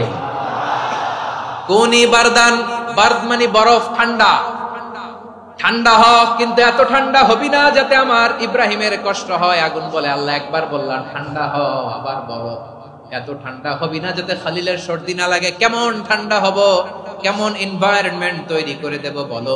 আল্লাহ বললেন, সালামান আলা ইব্রাহিম, আমার খলিল, আমার কলিজা, আমার ইব্রাহিমের জন্য তুই জান্নাতের গুল বাগিচা হয়ে যা। ও ভাই, নবী মুসার মতো ঈমান হলে রাস্তা হবে সাগর জলে, নবী ইউসুফের মতো ঈমান হলে একে একে দরজা খোলে, নবী ইব্রাহিমের মতো ঈমান যদি আজও থাকে বিদ্যমান, অগ্নিকুণ্ডে দেখতে পাবে খুবসুরত এক ফুলভাগা। কুলনা ইয়া নারু কুনি বারদাও ওয়া সালামান আলা ইব্রাহিম। বান্দা যখন মুখ দিয়ে বলে হাসবুনাল্লাহ, আমার আল্লাহ আমার জন্য যথেষ্ট, এই বলে যখন নিজেকে সঁপে দেয়, তার কি লাগবে ওই দায়িত্ব স্বয়ং নিয়ে নেয় কে? সবাই বলেন, স্বয়ং নিয়ে নেয় কে? তাহলে আমার প্রিয় ভাইরা, বিপদের শুরুতেই আমরা বলবো ইন্না লিল্লাহ। শুরুতে কি বলবো? এরপরে যেই বাক্যটা পড়ে নিজের পরিস্থিতিকে আল্লাহর দরবারে সঁপে দিব, সেটা হচ্ছে হাসবুনাল্লাহ। সেটা কি? বিষ্ণু বলেন, লা ইয়াজালু লিসানুকা রাতাবান মিন যিকরিল্লাহ। সব সময় আল্লাহর স্মরণ দিয়ে, জিকির দিয়ে জিহ্বাটারে সিক্ত রাখো। আর শয়তানু জাসিমুন আলা কলবি ইবনে আদম। শয়তান বনি আদমের কলবে খামচি মেরে বসে থাকে। ফাইদা যাকারাল্লাহ খানাসা। মানুষ যখন আল্লাহর স্মরণ করে, জিকির করে, শয়তান দৌড়ে পালায়। ওয়া ইদা গাফালা ওয়াসওয়াসা। যখনই বনি আদম গাফেল হয়, তখনই শয়তান তার হৃদয়ে ওয়াসওয়াসা দেয়। এজন্য বিপদে পড়লে ইন্না লিল্লাহ, নিজের সব টুকুন করার পরে, নিজের রোল প্লে করার পরে নিজেকে আমরা কি বলে সঁপে দিব? সবাই বলেন, সবাই বলতে হবে। আরো জোরে বলে, মনে থাকবে? বিপদে পড়লে প্রথমে ইন্না লিল্লাহ, এরপরে নিজেকে যখন সঁপে দিব তখন হাসবুনাল্লাহ। এরপরে কঠিন বিপদ যখন বিশ্বনবী পড়তেন তখন কি করতেন? এমন বিপদ মাঝে মাঝে হয় না, দেয়ালে পিঠ থেকে যায়, চোখে মুখে অন্ধকার, কি করব দিশা খুঁজে পাই না, এরকম হয় কখনো? হ্যাঁ, আপনাদের হয়? হয় না? তো জান্নাতে আছেন আপনারা। হয় হয় এরকম হয়েছে না যে দেয়ালে পিঠ থেকে গেছে, চোখে মুখে অন্ধকার, কই যাব, কি করব, বাঁচানোর কেউ না, এরকম হয়েছে কখনো আপনাদের?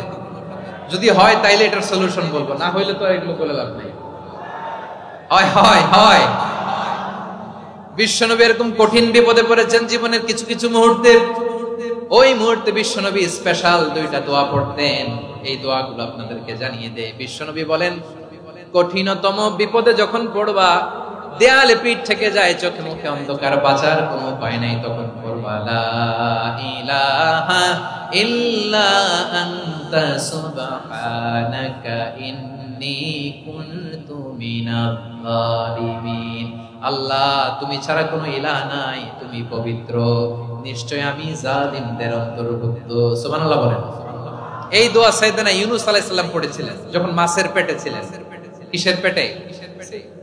এবং অনেক মুফাসসিরিন ইকরাম বলেছেন, অনেক আহলুল ইলমরা বলেছেন, এটা হচ্ছে ইসমে আজম। ইসমে আজম এমন দোয়া যেটা দিয়ে দোয়া করলে আল্লাহ দোয়া কবুল করে, কিন্তু এটা কোনটা, এটা নিয়ে ইখতিলাফ আছে। কোন আহলুল ইলম বলেন লা ইলাহা ইল্লা আনতা সুবহানাকা ইন্নী কুনতু মিনাজ জালিমিন, এটা হচ্ছে ইসমে আজম। সাইয়েদনা ইউনূস আলাইহিস সালাম পড়েছেন, আপনারা পড়েননি? তুফান হইলে পড়েন না?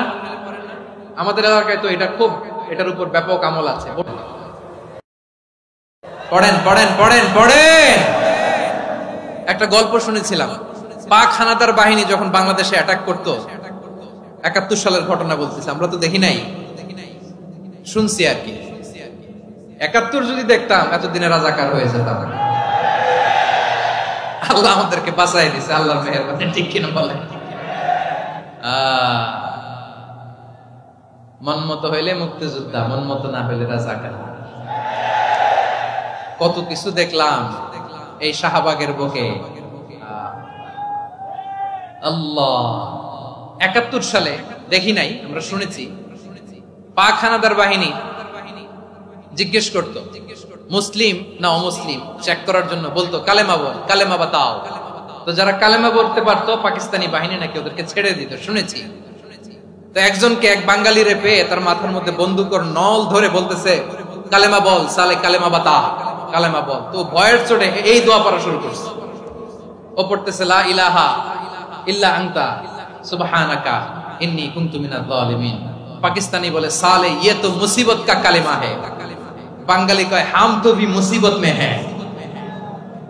পাকিস্তানি বলে বেটা কোন দোয়া বললি, এটা তো মুসিবতের কালেমা। কয় আমিও তো মুসিবতে আছি, আমার মাথার মধ্যে বন্দুক ধরে তুমি আমারে কালেমা জিজ্ঞেস করো, এখন কোনটা কালিমা আর কোনটা কি দোয়া, আমার হুঁশ আছে নাকি? প্রিয় ভাইরা, আসলে এটা দুআউল মুসিবা, বিপদে পড়লে এই দোয়া পড়তে হয়। লা ইলাহা ইল্লা আনতা সুবহানাকা ইন্নী কুনতু মিনাজ জালিমিন। এটা পড়বেন আপনারা। এই দোয়া পড়ে সাইয়েদনা ইউনূস আলাইহিস সালাম মাছের পেট থেকে রক্ষা পেয়েছিলেন। রক্ষা করেছিল কে?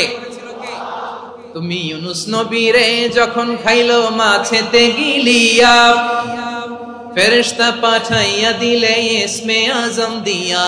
প্রাণে ছিল যাহার ভয় সেথা পাইল আশ্রয়, প্রাণে ছিল যাহার ভয় সেথা পাইল আশ্রয়। মাছের পেট হতে সে যে পেল পরিত্রাণ। আল্লাহু আল্লাহু তুমি জাল্লে জালালুহু, শেষ করা তো যায় না গে তোমার গুণগান। আল্লাহু আল্লাহু সুবহানাল্লাহ পড়ে।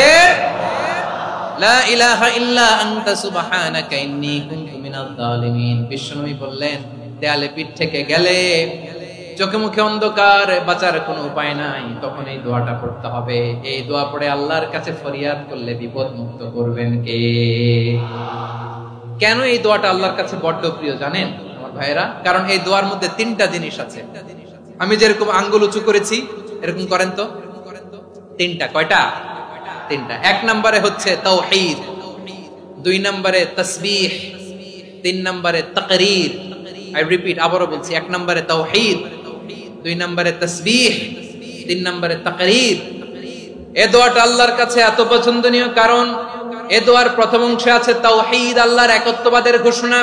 লা ইলাহা ইল্লা আনতা, ও আল্লাহ আপনি ছাড়া কোনো ইলাহ নাই, উপাস্য নাই। এই কথা বললে আল্লাহ বড় খুশি হয়ে যায়। সুবহানাল্লাহ পড়েন। এই দোয়ার দ্বিতীয় অংশে আছে তাসবিহ, মানে আল্লাহর প্রশংসা, প্রশংসা সূচক বাণী। সুবহানাক সুবহানাক সুবহানাক, ও আল্লাহ আমি আপনার পবিত্রতা ঘোষণা করছি। সুবহানাক, এই কথা শুনলেও আল্লাহ খুশি হয়ে যায়। সুবহানাল্লাহ পড়েন। এই দোয়ার তৃতীয় অংশে আছে তাকরীর, তাকরীর মানে পাপের স্বীকৃতি। তাকরীর মানে কি? তাকরীর মানে পাপের স্বীকৃতি। এই দোয়ার তৃতীয় অংশে আছে ইন্নী কুনতু মিনাল জালিমিন, ও আল্লাহ আমি জালিমদের অন্তর্ভুক্ত। আল্লাহ আল্লাহ আমি জালেম, আল্লাহ আমি ভুল করেছি, অন্যায় করেছি, আল্লাহ আমি জালেমদের অন্তর্ভুক্ত। এই পাপের স্বীকৃতি, অ্যাকনলেজমেন্ট আল্লাহ বড় পছন্দ করেন। যখন আল্লাহর কাছে আপনি ছোট হবেন, ছোট হতে হতে যত ছোট হবেন ওই দৃশ্যটা দেখতে আল্লাহ বড় পছন্দ করে। সুবহানাল্লাহ বলে। তিন নম্বর অংশ ইন্নী কুনতু মিনাজ জালিমিন, আল্লাহ আমি জালেমদের অন্তর্ভুক্ত।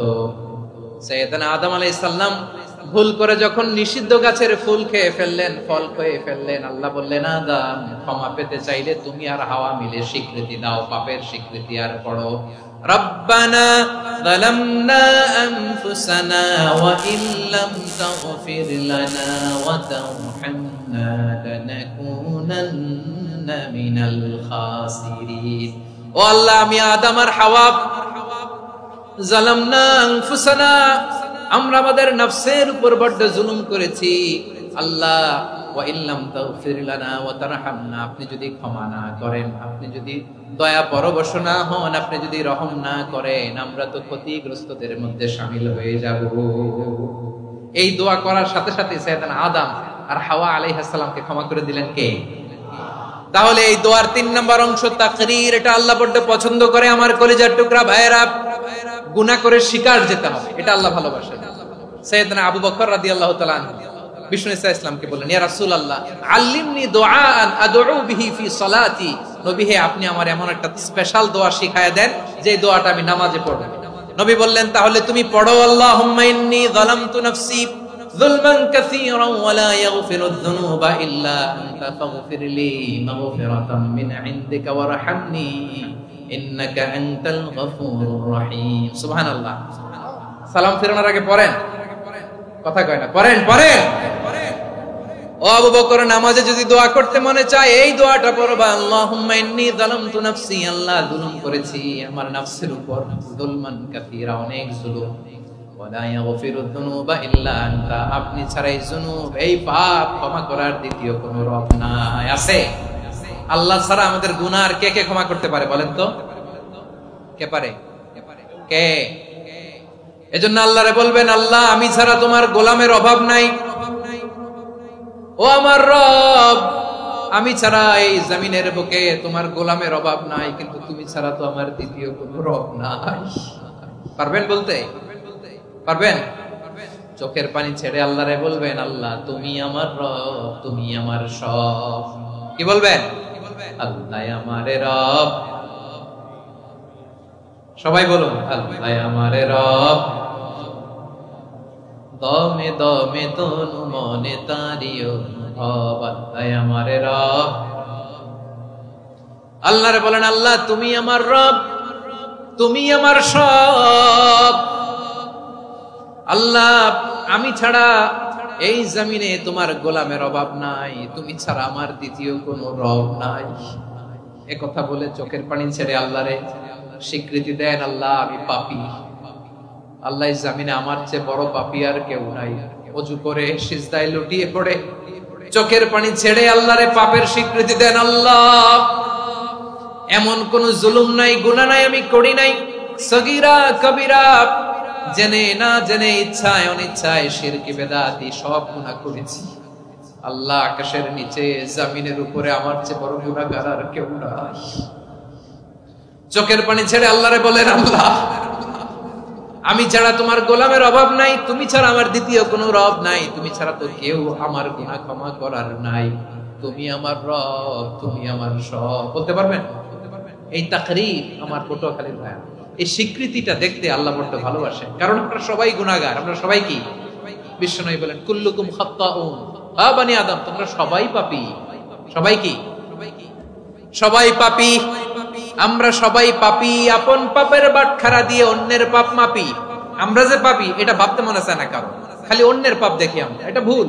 ওর এই পাপ, ও পাপী, ও জালেম, ও জাহান্নামী, এরকম একটা টেন্ডেন্সি। আমার যে কি হালাত এটার খেয়াল নাই। খেয়াল করতে হবে যে আমি সবচেয়ে বড় পাপী, ঠিক কিনা বলেন? পাপ করি না এমন কেউ আছি? হ্যাঁ আছি, আছি। কেউ না জানলেও জানে কে আমার পাপের ঘটনা? পৃথিবী না জান আমি তো জানি, আমি কি পাপ করেছি।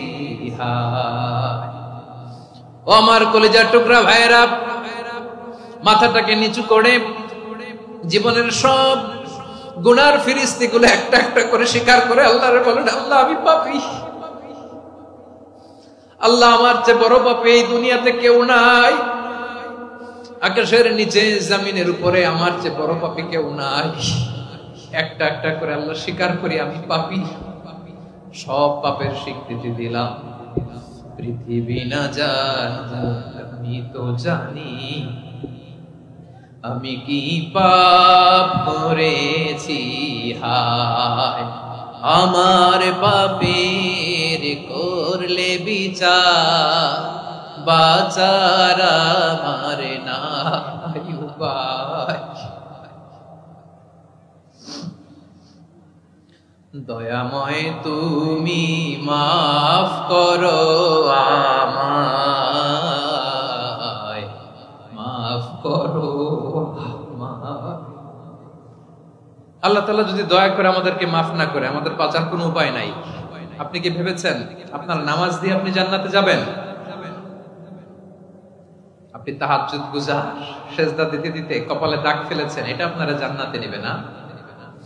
আপনি এলাকার সবচেয়ে বড় হাতেম তাই দানশীল, এই দানের ভরসায় বসে আছেন, কশিন কালো না। আমাদের নামাজ, আমাদের রোজা, আমাদের ইবাদত, এগুলোকে মিজানের পাল্লায় উঠালে কোনো ওজনই হবে না। তবে আমাদের একটা কৌশল জানা আছে, আমরা আল্লাহর রহমতের ভিখারি। আমরা সেদিন আগেই গুনার স্বীকৃতি দিয়ে দেব।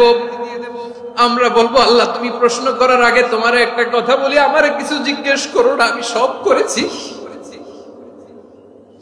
এমন কোন পাপ নাই যে পাপ আমারে দিয়ে হয় নাই। তোমার রহমত দিয়ে তুমি জান্নাতে পাঠাবা, তোমার দয়ায় জান্নাতে যেতে চাই, আমল দিয়ে না। পারবেন বলতে? কিয়ামতের দিন আমরা বলবো, আল্লাহ আমার আমল দিয়ে জান্নাত চাই না, আমি তোমার দয়া দিয়ে জান্নাত চাই। তোমার দয়া ছাড়া আমার কোনো উপায় নাই। কারণ আল্লাহ যদি বিচার করে বাঁচার কারো উপায় নাই। আল্লাহ যদি বলে ফেলেন তুই এটা করলি কেন, ওখানে গেলি কেন, কোরআনে 1000 বার নিষেধ করলাম তারপরেও এই পাপে জড়ালি কেন, এরকম প্রশ্ন ছুড়ে দিলে আমার উত্তর আছে? বাঁচার কোনো উপায় আছে? রোজ হাসরে হে আল্লাহ আমার করোনা বিচার, আল্লাহ করোনা বিচার, বিচার চাহি না তব দয়া চাই, এ গুনাহগার করোনা বিচার। আপনার আমল দিয়ে জান্নাতে যাবেন? কি দিয়ে যাবেন? আল্লাহর দয়া দিয়ে। আল্লাহর রহম আর দয়া ছাড়া কেউ জান্নাতের চেহারাও দেখতে পাবে না। আমার প্রিয় ভাইরা, এই দোয়া আল্লাহর কাছে পছন্দনীয় হওয়ার কারণ 3টা। দোয়ার প্রথম অংশে আছে তাওহীদ, আল্লাহর একত্ববাদের ঘোষণা। এই দোয়ার দ্বিতীয় অংশ আছে তাসবিহ, আল্লাহর প্রশংসা সূচক বাণী। এই দোয়ার 3 নাম্বার অংশ পাপের স্বীকৃতি। তাহলে আমরা সবাই গুনাহগার, আমরা আল্লাহর কাছে পাপের স্বীকৃতি দিয়ে বলবো, ও আল্লাহ ইন্নী কুনতু মিনাজ জালিমিন, আমরা জুলুম করেছি, পাপ করেছি, অন্যায় করেছি, আল্লাহ বুঝতে পারি নাই, শয়তানের ওয়াসওয়াসায় পড়ে, বন্ধুর পাল্লায় পড়ে, নফসের খায়েশ মিটাতে যে আল্লাহ করে ফেলেছি। তুমি গুনাহ না মাফ না করলে আমাদের গুনাহ মাফ করার দ্বিতীয় কেউ নাই। ঠিক কিনা বলেন? এভাবে অনুতপ্ত হয়ে যদি আল্লাহর কাছে দোয়া করেন, দেয়ালে পিঠ থেকে গেছে, কোন রাস্তা নাই বের হওয়ার, ওই মুহূর্তেও আপনাকে বিপদ থেকে উদ্ধার করবে কে? বিশ্বনবী চরম বিপদে পড়লে 2টা দোয়া পড়তেন। প্রথম হলো এটা, লা ইলাহা ইল্লা আনতা সুবহানাকা ইন্নী কুনতু মিনাল জালিমিন। এই দোয়াটা আমরা বেশি বেশি পড়ব প্রিয় ভাই। রাজি আছেন? সবাই আওয়াজ করে পড়ুন ইনশাআল্লাহ। আমার প্রিয় ভাইয়েরা, বিপদে পড়লে বিশ্বনবী আরো একটা দোয়া পড়তেন, লা ইলাহা ইল্লাল্লাহুল আযীমুল হালিম, লা ইলাহা ইল্লাল্লাহু রাব্বুল আরশিল আযীম, লা ইলাহা ইল্লাল্লাহু রাব্বুস সামাওয়াতি ওয়াল আরদি ওয়া রাব্বুল আরশিল কারীম। এই যে বললাম, রেকর্ড হয়ে গেছে। এখন তো আর ইনস্ট্যান্ট মুখস্থ না হলো, পরে মুখস্থ করে নেবেন। আল্লাহ ছাড়া কোনো উপাস্য নাই, তিনি সুমহান, মহা সহিষ্ণু। আল্লাহ ছাড়া কোনো উপাস্য নাই, তিনি সুমহান, আরশের অধিপতি। আল্লাহ ছাড়া কোনো উপাস্য নাই, তিনি আকাশের মালিক, জমিনের মালিক, তিনি সুবিশাল আরশের অধিপতি। সুবহানাল্লাহ পড়েন। এই দোয়াটা কেউ যদি পড়ে যদি এর ওসিলা করে দোয়া করে, তাকে বিপদ থেকে মুক্তি দেয় কে?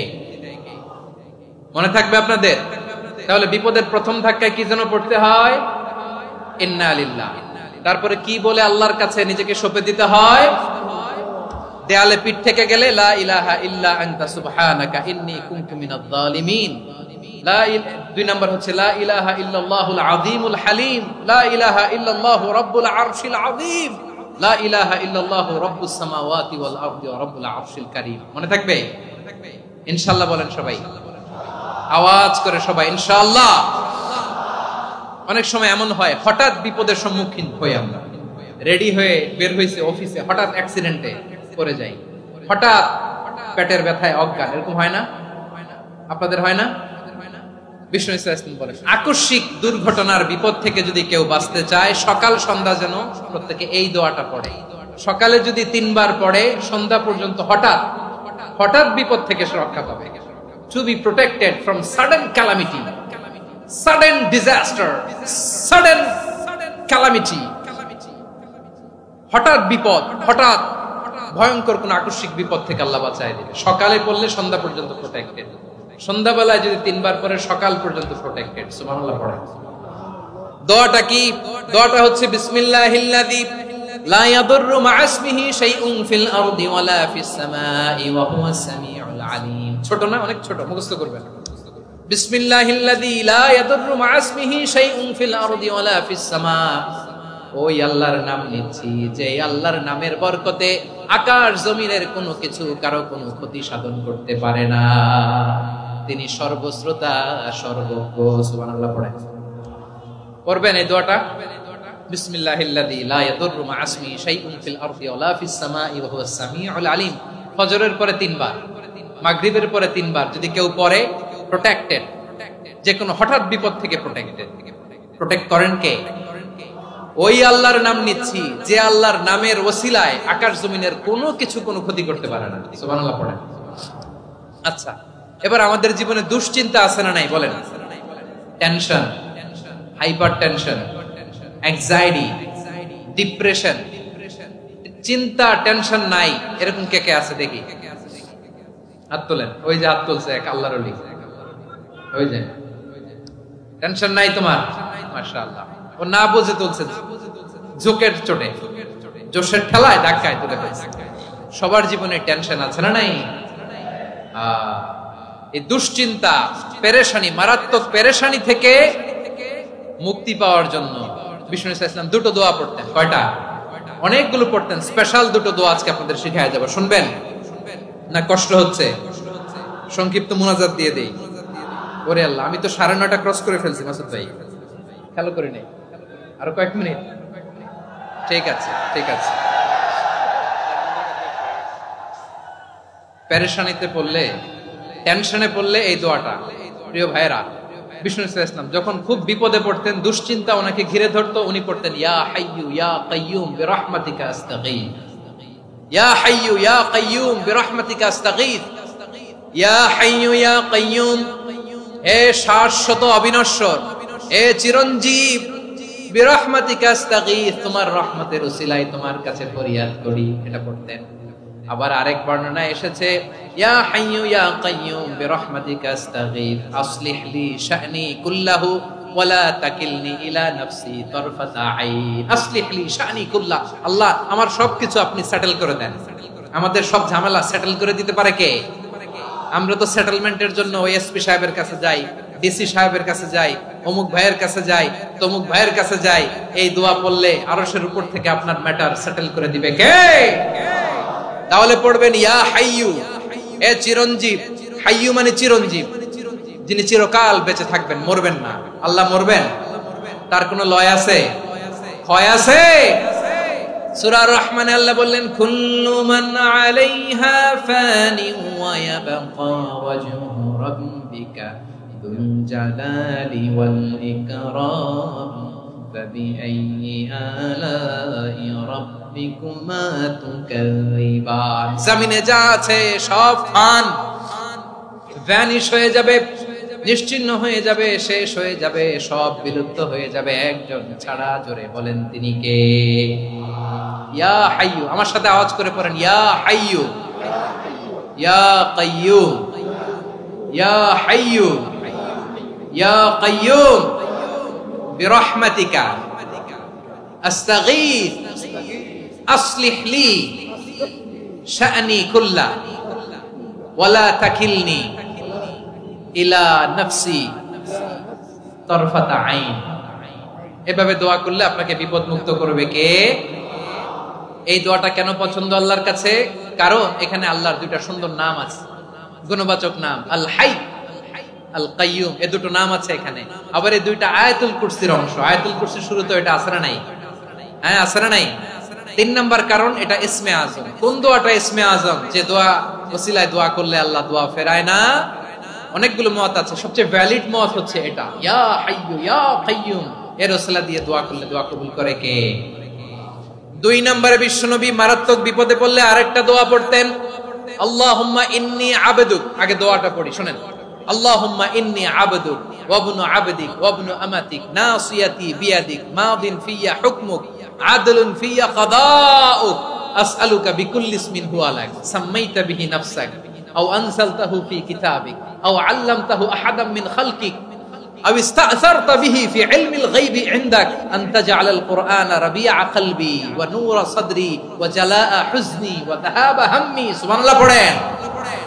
বিষ্ণু বলতেন আল্লাহুম্মা ইন্নী আবদুক, ও আল্লাহ আমি আপনার গোলাম, ওয়াবনু আবদিক, গোলামের ঘরের গোলাম, ওয়াবনু আমাতিক, বাদির ঘরের গোলাম। মানে আল্লাহ আমি আপনার গোলাম, আমার বাবা আব্দুল্লাহ ছিল আপনার গোলাম, আমার মা আমিনা ছিল আপনার বাদী। মানে আমরা গোলাম বংশের, সব গোলাম। নিজেরে এর চেয়ে আর ছোট করে আল্লাহর কাছে উপস্থাপন করা যায় আমার ভাইরা? কথা কি বুঝতেছেন? নিজেকে এর চাইতে ছোট, নগণ্য আর তুচ্ছ করে আল্লাহর সাথে প্রেজেন্ট করা যায়? বিশ্বনবী বললেন, ও আল্লাহ আমি আপনার গোলাম, গোলামের ঘরের গোলাম, দাসীর ঘরের গোলাম।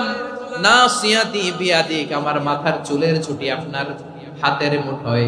আপনি ডানে টান দিলে আমি ডানে যেতে বাধ্য, আপনি বাঁয়ে টান দিলে বাঁয়ে যেতে বাধ্য। সুবহানাল্লাহ বলেন। পিছনে দুই একজন ভাই দাঁড়ালেন কেন? হ্যাঁ, বসুন। জায়গা চেঞ্জ করতেছে, সেই দুপুর থেকে বসে আছে আমি জানি। মাশাআল্লাহ, কেউ দুই একজন বেরিয়েছে, গ্যাপ পূরণ করতেছে। মাশাআল্লাহ। পড়েন সুবহানাল্লাহ, আলহামদুলিল্লাহ, লা ইলাহা ইল্লাল্লাহ, মুহাম্মাদুর রাসূলুল্লাহ সাল্লাল্লাহু আলাইহি ওয়াসাল্লাম। বিশ্বনবী বললেন, আল্লাহ আমার মাথার চুলের ঝুঁটি আপনার হাতের মুঠোয়। আচ্ছা, এইভাবে কাকে ধরা হয়? যে খুব ছোট, ঠিক কিনা? নিজেকে কত ছোট করলেন বিশ্বনবী। ও আল্লাহ আমার মাথার চুলের ঝুঁটি আপনার হাতের মুঠোয়, আপনি ডানে টানলে আমি ডানে যাব, বাঁয়ে টানলে বাঁয়ে যাব। আল্লাহ আসআলুকা বিকুল্লি ইসমিন হুয়া লাক, নাসিয়াতি বিয়াদিক, মাদিন ফিয়া হুকমুক, আপনার নির্দেশ আমার উপর কার্যকর হবেই হবে। আদলুন ফিয়া কাদাউক, আপনার ফয়সালা, যেই ফয়সালাই আপনি আমার জন্য করেন এটাই ইনসাফ। সুবহানাল্লাহ বলেন। আমরা আল্লাহর ফয়সালায় সন্তুষ্ট হতে চাই না। কত কমপ্লেইন, আল্লাহ তুমি এটা দিলা না, ওইটা পাইলাম না, ওইটা হইল না রে, এরকম অভিযোগ, কমপ্লেইন আমাদের আছে না নাই? আর বিশ্বনবী বলতেন আদলুন ফিয়া কাদাউক, আল্লাহ আমার জন্য তোমার যেটা ফয়সালা এটাই সবচেয়ে শ্রেষ্ঠ ইনসাফ, এর চেয়ে ইনসাফ আর হতে পারে? এভাবে কায়মনোবাক্যে আল্লাহর কাছে বিশ্বনবী দোয়া করতেন।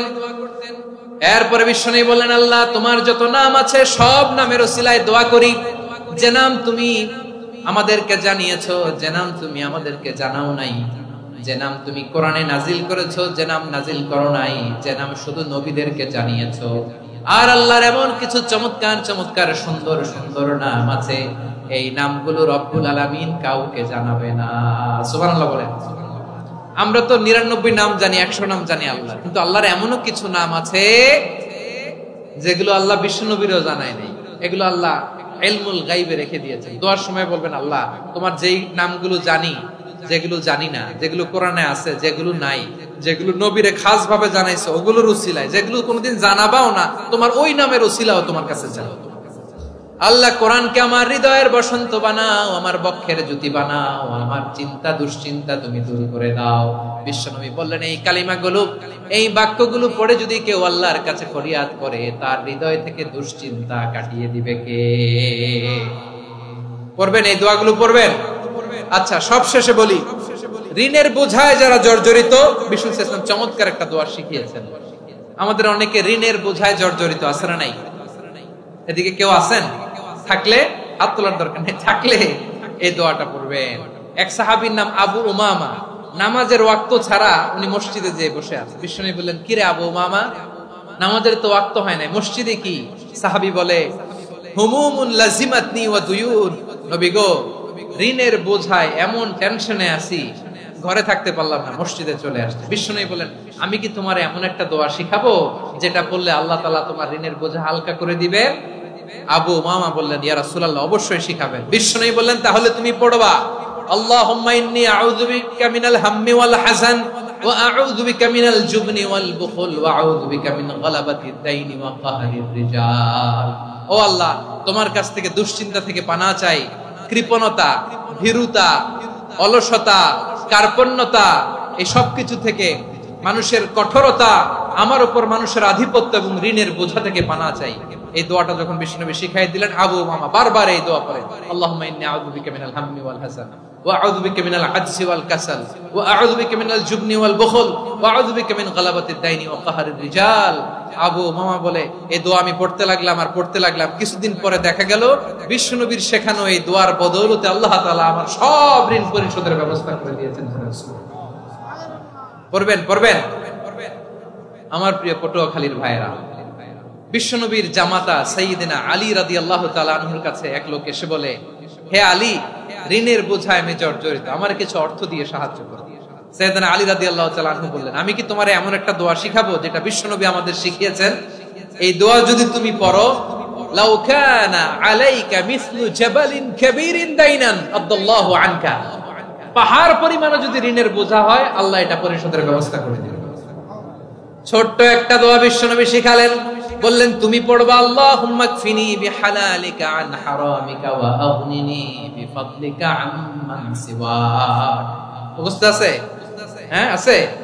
আল্লাহুম্মা কফিনি বিহালালিকা আন হারামিকা, আল্লাহ তোমার হালাল দিয়ে আমাকে পরিতুষ্ট করো, হারাম থেকে বাঁচিয়ে রাখো, আর তোমার অনুগ্রহে মানুষের মুখাপেক্ষী যেন আমি না হই, আমি যেন সবসময় তোমার মুখাপেক্ষী হই, ওই তৌফিক দিও। সুবহানাল্লাহ পড়েন। এই দোয়া বেশি বেশি পড়লে ঋণের বোঝা হালকা করে দিবে কে? তাহলে প্রিয় ভাইয়েরা, বিপদে পড়লেই প্রথমে কি পড়বেন? পটুয়াখালী ভুইলা গেছে। বিপদে পড়লেই প্রথমে ইন্না লিল্লাহ কি বলে নিজেকে আল্লাহর কাছে সঁপে দিতে হয়? হাসবুনাল্লাহ। চরম বিপদে দেয়ালে পিঠ থেকে গেছে, তখন লা ইলাহা ইল্লা আনতা সুবহানাকা ইন্নী কুনতু মিনাজ জালিমিন। এরপরে লা ইলাহা ইল্লাল্লাহুল আযীমুল হালিম, এই দোয়া। আকস্মিক বিপদ, হঠাৎ যেন কোনো বিপদ আমাকে পেয়ে না বসে, এটার জন্য বিসমিল্লাহিল্লাযী লা ইয়াদুররু মা ইসমিহি শাইউন ফিল আরদি ওয়ালা ফিস সামাই ওয়া হুয়াস সামিউল আলীম। সকালে 3 বার, রাতে 3 বার। আর মারাত্মক tension, hyper tension, anxiety, depression থেকে বাঁচার জন্য 2 দোয়া, ইয়া হাইয়্যু ইয়া কাইয়্যুম, ইয়া হাইয়্যু ইয়া কাইয়্যুম, মনে থাকবে? আর আল্লাহুম্মা ইন্নী আবদুক, এই দোয়া। ঋণ থেকে বাঁচার জন্য 2 দোয়া, আল্লাহুম্মা ইন্নী আউযু বিকা মিনাল হাম্মি ওয়াল হাযান, এটা। আর আল্লাহুম্মা কফিনি বিহালালিকা আন হারামিকা ওয়া আগনিনি বিফাদলিকা আম্মান সিওয়াক। আর সব সময় পড়ার জন্য একটা আমল দিয়ে যাই, উঠতে বসতে, অফিসে যাচ্ছেন, অফিস থেকে ফিরতেছেন, বসে আছেন, শুয়ে আছেন, ছোট্ট এক শব্দে আমরা যেন বেশি বেশি পড়ি আস্তাগফিরুল্লাহ। আওয়াজ করে আমার সাথে পড়ুন আস্তাগফিরুল্লাহ, আবার পড়ুন আস্তাগফিরুল্লাহ। আল্লাহ রাসূল সাল্লাল্লাহু আলাইহি ওয়াসাল্লাম বলেন, মান লাজিমাল ইস্তিগফার, যে সব সময় এরকম ইস্তিগফারের সাথে লেগে থাকে, জাআলাল্লাহু লাহু মিন কুল্লি দীকিন মাখরাজা, আল্লাহ তাআলা তাকে কোনো বিপদে আটকান না, সে জীবনে আটকাবে না, যে কোনো বিপদে আল্লাহ তার রাস্তা বের করে দিবেন। Way out, you will get a way out, a solution. সুবহানাল্লাহ। ওয়া মিন কুল্লি হাম্মিন ফারাজা, দুশ্চিন্তা মুক্ত হবে। ওয়া ইয়ারযুকহু মিন হাইসু লা ইয়াহতাসিব, এমন জায়গা থেকে আল্লাহ রিজিকের বন্দোবস্ত করবে যেটা সে কল্পনাও করে না। আওয়াজ করে পড়েন সুবহানাল্লাহ। তাহলে মনে থাকবে আস্তাগফিরুল্লাহর কথা। সব শেষ কথা বলবো, সব শেষ আমার প্রিয় ভাইয়েরা। এটা গেল নিজের বিপদ। কিসের বিপদ? নিজে যদি বিপদে পড়েন। অন্যের বিপদ যদি দেখেন, এটার জন্য একটা দোয়া আছে। অনেক সময় আমরা দেখি হাসপাতালে ক্যান্সারের 3rd স্টেজে চলে গেছে, লোকটা হ্যাংলা হয়ে, চিকন হয়ে, হায়রে কি কষ্ট পায়, দেখি না? বিষ্ণু বলে, একটা দোয়া যদি কেউ অন্যের কোনো বিপদ দেখে পড়ে, ওই বিপদ তার জীবনে কখনো আসবে না। শুনবেন? শোনার আগ্রহ আছে? অনেক সময় হয় যে আমরা মহাসড়ক দিয়ে যখন চড়ি, দুর্ঘটনায়, আইরে আল্লাহ, দুর্ঘটনায় মানুষের মাথা একদিকে, দেহ আরেকদিকে, ব্লিডিং, এরকম হয় না? আল্লাহ তুমি হেফাজত করো।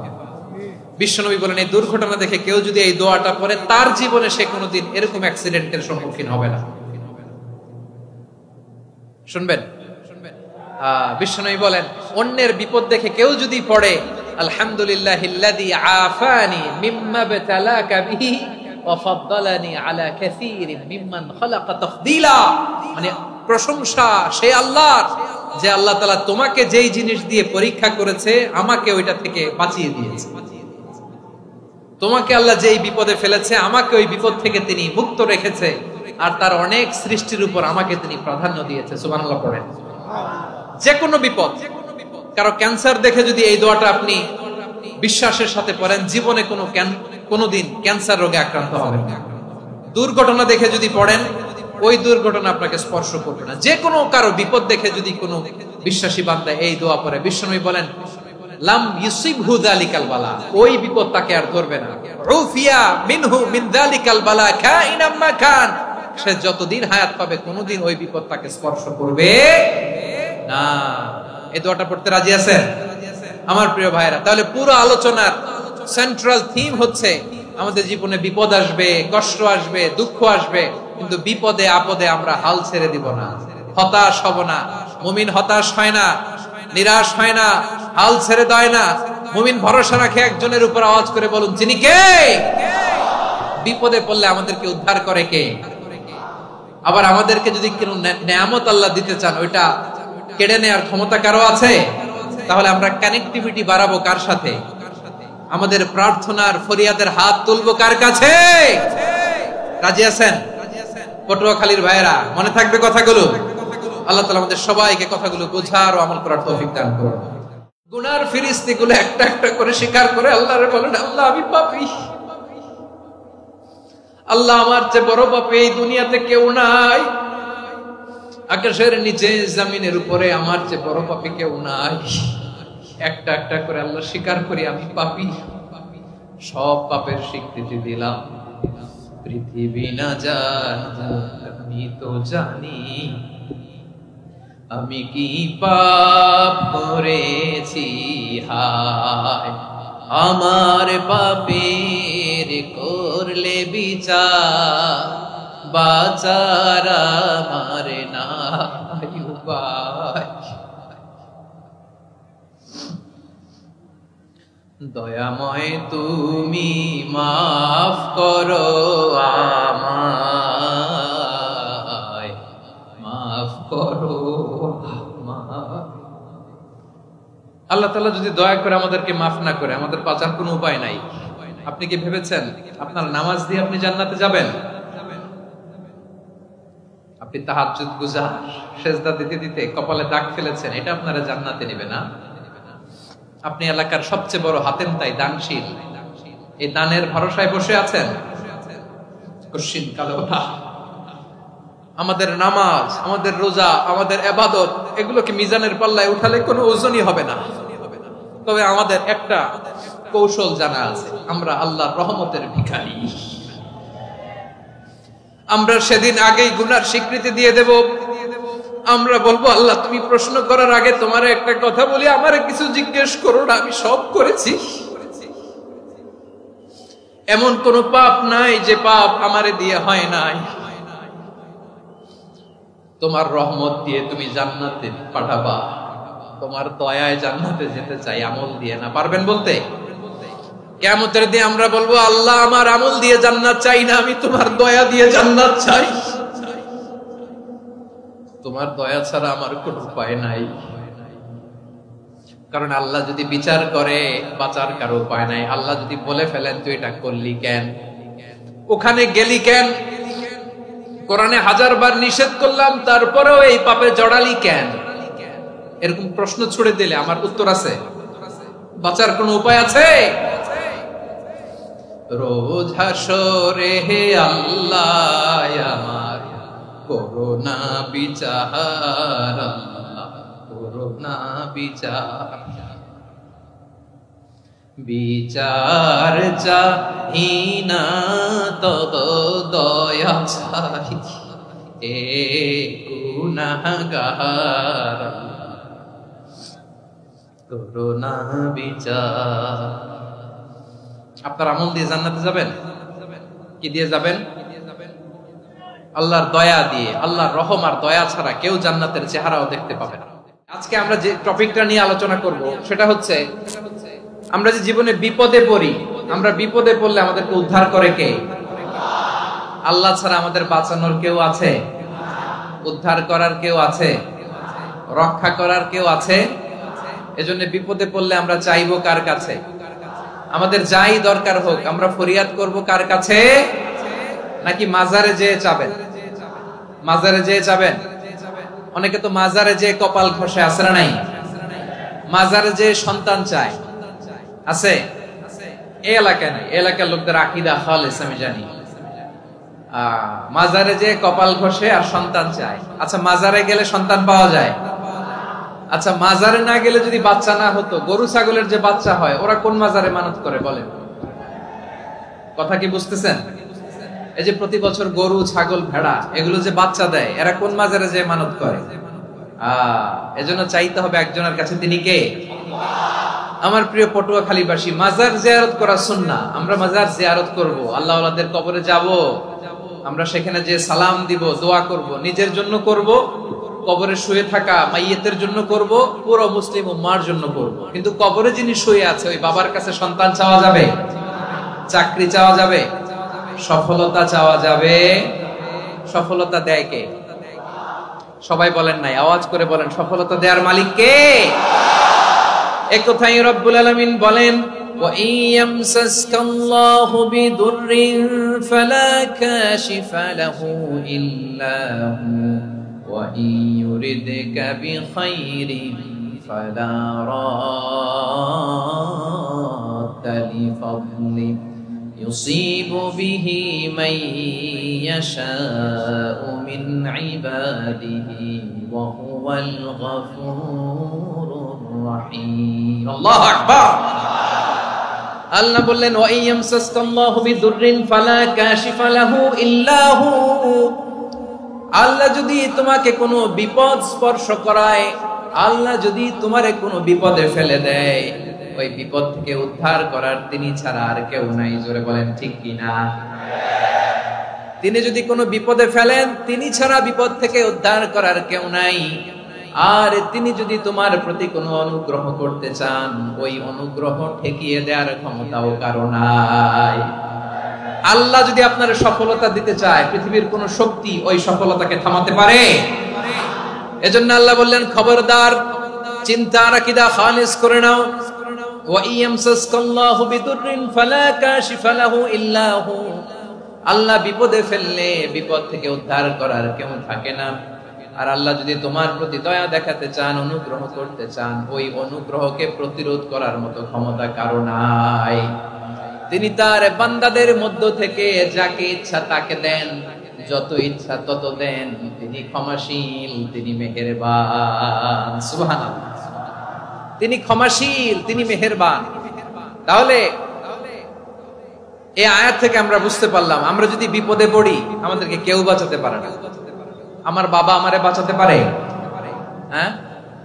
আমার মা আমাকে বাঁচাতে পারে? আমার বন্ধু আমারে বাঁচাতে পারে? আমার দলের কর্মী আমাকে বাঁচাতে পারে? আমার পীর সাহেব আমারে বাঁচাতে পারে? আমার পটুয়াখালীর ভাইয়েরা খেয়াল রাখবেন, বাঁচাতে পারে এক মহান সত্তা, উদ্ধার করতে পারে এক মহান সত্তা। চিৎকার করে বলুন, তিনি কে? আবার আল্লাহ বললেন, আম্মাই ইউজিবুল মুত্তাররা ইযা দাআহু ওয়া ইয়াকশিফুস সুআ ওয়া ইয়াজআলুকুম খুলাফাআল আরদ আইলাহুম মা'আল্লাহ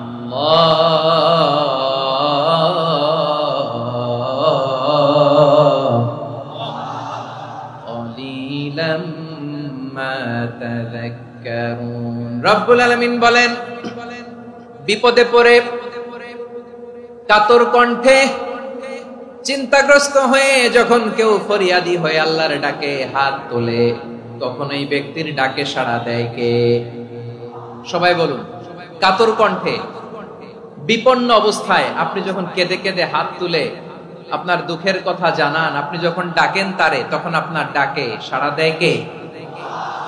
আল্লাহ বলে, আমি সাড়া দেই। তোমাদের বিপদকে মুক্ত করে দেয় কে? ওই আল্লাহর সাথে কোন উপাস্য আছে নাকি? কিন্তু খুব অল্প সংখ্যক লোকই তোমরা উপদেশ গ্রহণ করো। কথাটা কার? তাহলে বিপন্ন মানবতা যখন কাঁদে, মানুষ যখন বিপদে পড়ে নিরুপায় হয়ে ফরিয়াদ করে, তার ডাক শোনার কেউ নাই একজন ছাড়া। চিল্লায় বলেন তো, তিনি কে? এজন্য আমরা ফরিয়াদের হাত কার দিকে তুলব? প্রিয় পটুয়াখালী, বলেন, ফরিয়াদের দুটো হাত আমরা কার দিকে তুলবো? এবং খেয়াল রাখতে হবে, মাথার সাথে সেট করে নিতে হবে, আল্লাহ ছাড়া আমাকে উদ্ধার করার কেউ নাই। এই পৃথিবীতে কেউ আপন না। প্রিয় ভাইরা, বিপদে পড়লে বোঝা যায় কেউ আপন না। আপন শুধু একজন মহান সত্তা। তিনি কে? এটা কি আপনারা খেয়াল রাখতে পারবেন? হ্যাঁ, বিপদে আপদে কেউ আমাদের বাঁচাতে পারে না, তরাতে পারে না, মুক্তি দিতে পারে না, উদ্ধার করতে পারে না, একমাত্র আমার প্রভু ছাড়া, আল্লাহ ছাড়া। চিল্লায় বলেন ঠিক কিনা? এবং প্রিয় পটুয়াখালীর ভাইয়েরা, মাথার সাথে এটা সেট করে নিতে হবে যে আমাদের পুরো জীবনটাই পরীক্ষা, পুরো জীবনটাই কি, the life is a test, পুরো জীবনটাই পরীক্ষা। এই জীবনে বিপদ আসবে, আপদ আসবে, পরীক্ষা আসবে, সবার জীবনে এটা থাকে। এক একজনের পরীক্ষা এক এক রকম। আমার পরীক্ষা একরকম, মাসুদ ভাইয়ের পরীক্ষা একরকম, চৌধুরী সাহেবের পরীক্ষা একরকম, আপনার পরীক্ষা একরকম, উনার পরীক্ষা আবার আরেক রকম। পুরো পৃথিবীটাই পরীক্ষা ক্ষেত্র, সবাই পরীক্ষা দিচ্ছি, কিন্তু কারো পরীক্ষা প্রশ্নের সাথে কারোটার মিল নাই। সুবহানাল্লাহ পড়বেন না? পুরোটাই পরীক্ষা ক্ষেত্র, সবাই পরীক্ষার্থী, কিন্তু প্রশ্নপত্র একটার সাথে আরেকটা মিলে না। One doesn't match the other, একজনেরটার সাথে আরেকজনেরটা মিলে না। কাউকে আল্লাহ তাআলা ধনী বানিয়ে পরীক্ষা করেন। কি বানিয়ে? কথা কি বুঝতেছেন নাকি কষ্ট হচ্ছে? কষ্ট হচ্ছে আপনাদের? কাউকে আল্লাহ ধনী বানিয়ে পরীক্ষা করেন, আবার কাউকে আল্লাহ তাআলা গরিব বানিয়ে পরীক্ষা করেন, কাউকে আল্লাহ অসুস্থ বানিয়ে পরীক্ষা করেন। কেউ দেখবেন যে দুরারোগ্য ব্যাধিতে আক্রান্ত, ডাক্তার বলেছে আর সময় নাই, দুরারোগ্য ব্যাধি, ক্যান্সার, যার নেই কোনো অ্যান্সার, তার জন্য পরীক্ষা হচ্ছে এই রোগ। আরেক লোক দেখবেন তার আবার রোগ বালাই নাই, মাশাআল্লাহ, তাকে আল্লাহ তাআলা আর্থিক দৈন্যতা, দারিদ্রতা দিয়ে পরীক্ষা করছেন। এরকম আছে না নাই? টাকা পয়সা নাই, দিন আনে দিন খায়, যা আছে তাতে চলে না, এটা তার জন্য পরীক্ষা। আবার আরেক শ্রেণীর লোক দেখবেন তাকে আল্লাহ অসুস্থতাও দেয় নাই, দারিদ্রতাও দেয় নাই, তার দাম্পত্য জীবনের সমস্যা আছে না নাই? স্ত্রী কথা শোনে না, অথবা ছেলে মেয়ে কথা শোনে না। তাহলে পরীক্ষা সবার জীবনে আছে, এক একজনের পরীক্ষাটা এক এক রকম। আল্লাহ তাআলা দেখতে চায় যে এই পরীক্ষার সময় আমরা কিরকম রেসপন্স করি, how to deal with the test, কিভাবে এই বিপদ আপদ পরীক্ষাগুলোকে আমরা হ্যান্ডেল করব, ডিল করব। এটা হচ্ছে আজকের আলোচনার বিষয়। বুঝতে পেরেছেন সবাই আমার প্রিয় ভাইয়েরা? তাহলে পরীক্ষাময় আমাদের জীবন, বিপদ আপদ পরীক্ষা, এটা মানুষের পিছু ছাড়ে না। সবার জীবনে পরীক্ষা আছে, নবীদের জীবনেও পরীক্ষা ছিল। সাহাবারা জিজ্ঞেস করেছেন, ইয়া রাসূলুল্লাহ, আইয়ুন নাসি আশাদ্দু বালাআন ফিদ দুনিয়া, এই দুনিয়ার বুকে কাদের পরীক্ষা সবচেয়ে বেশি? বিশ্বনবী বলেছেন, আল আম্বিয়া, এই পৃথিবীতে সবচেয়ে বেশি পরীক্ষা আল্লাহ তাআলা নিয়ে থাকেন নবীদের। কাদের? নবীদের। সুম্মাল আমসাল ফাল আমসাল, এরপরে নবীদের পরের স্তরে যারা, তাদের পরীক্ষা।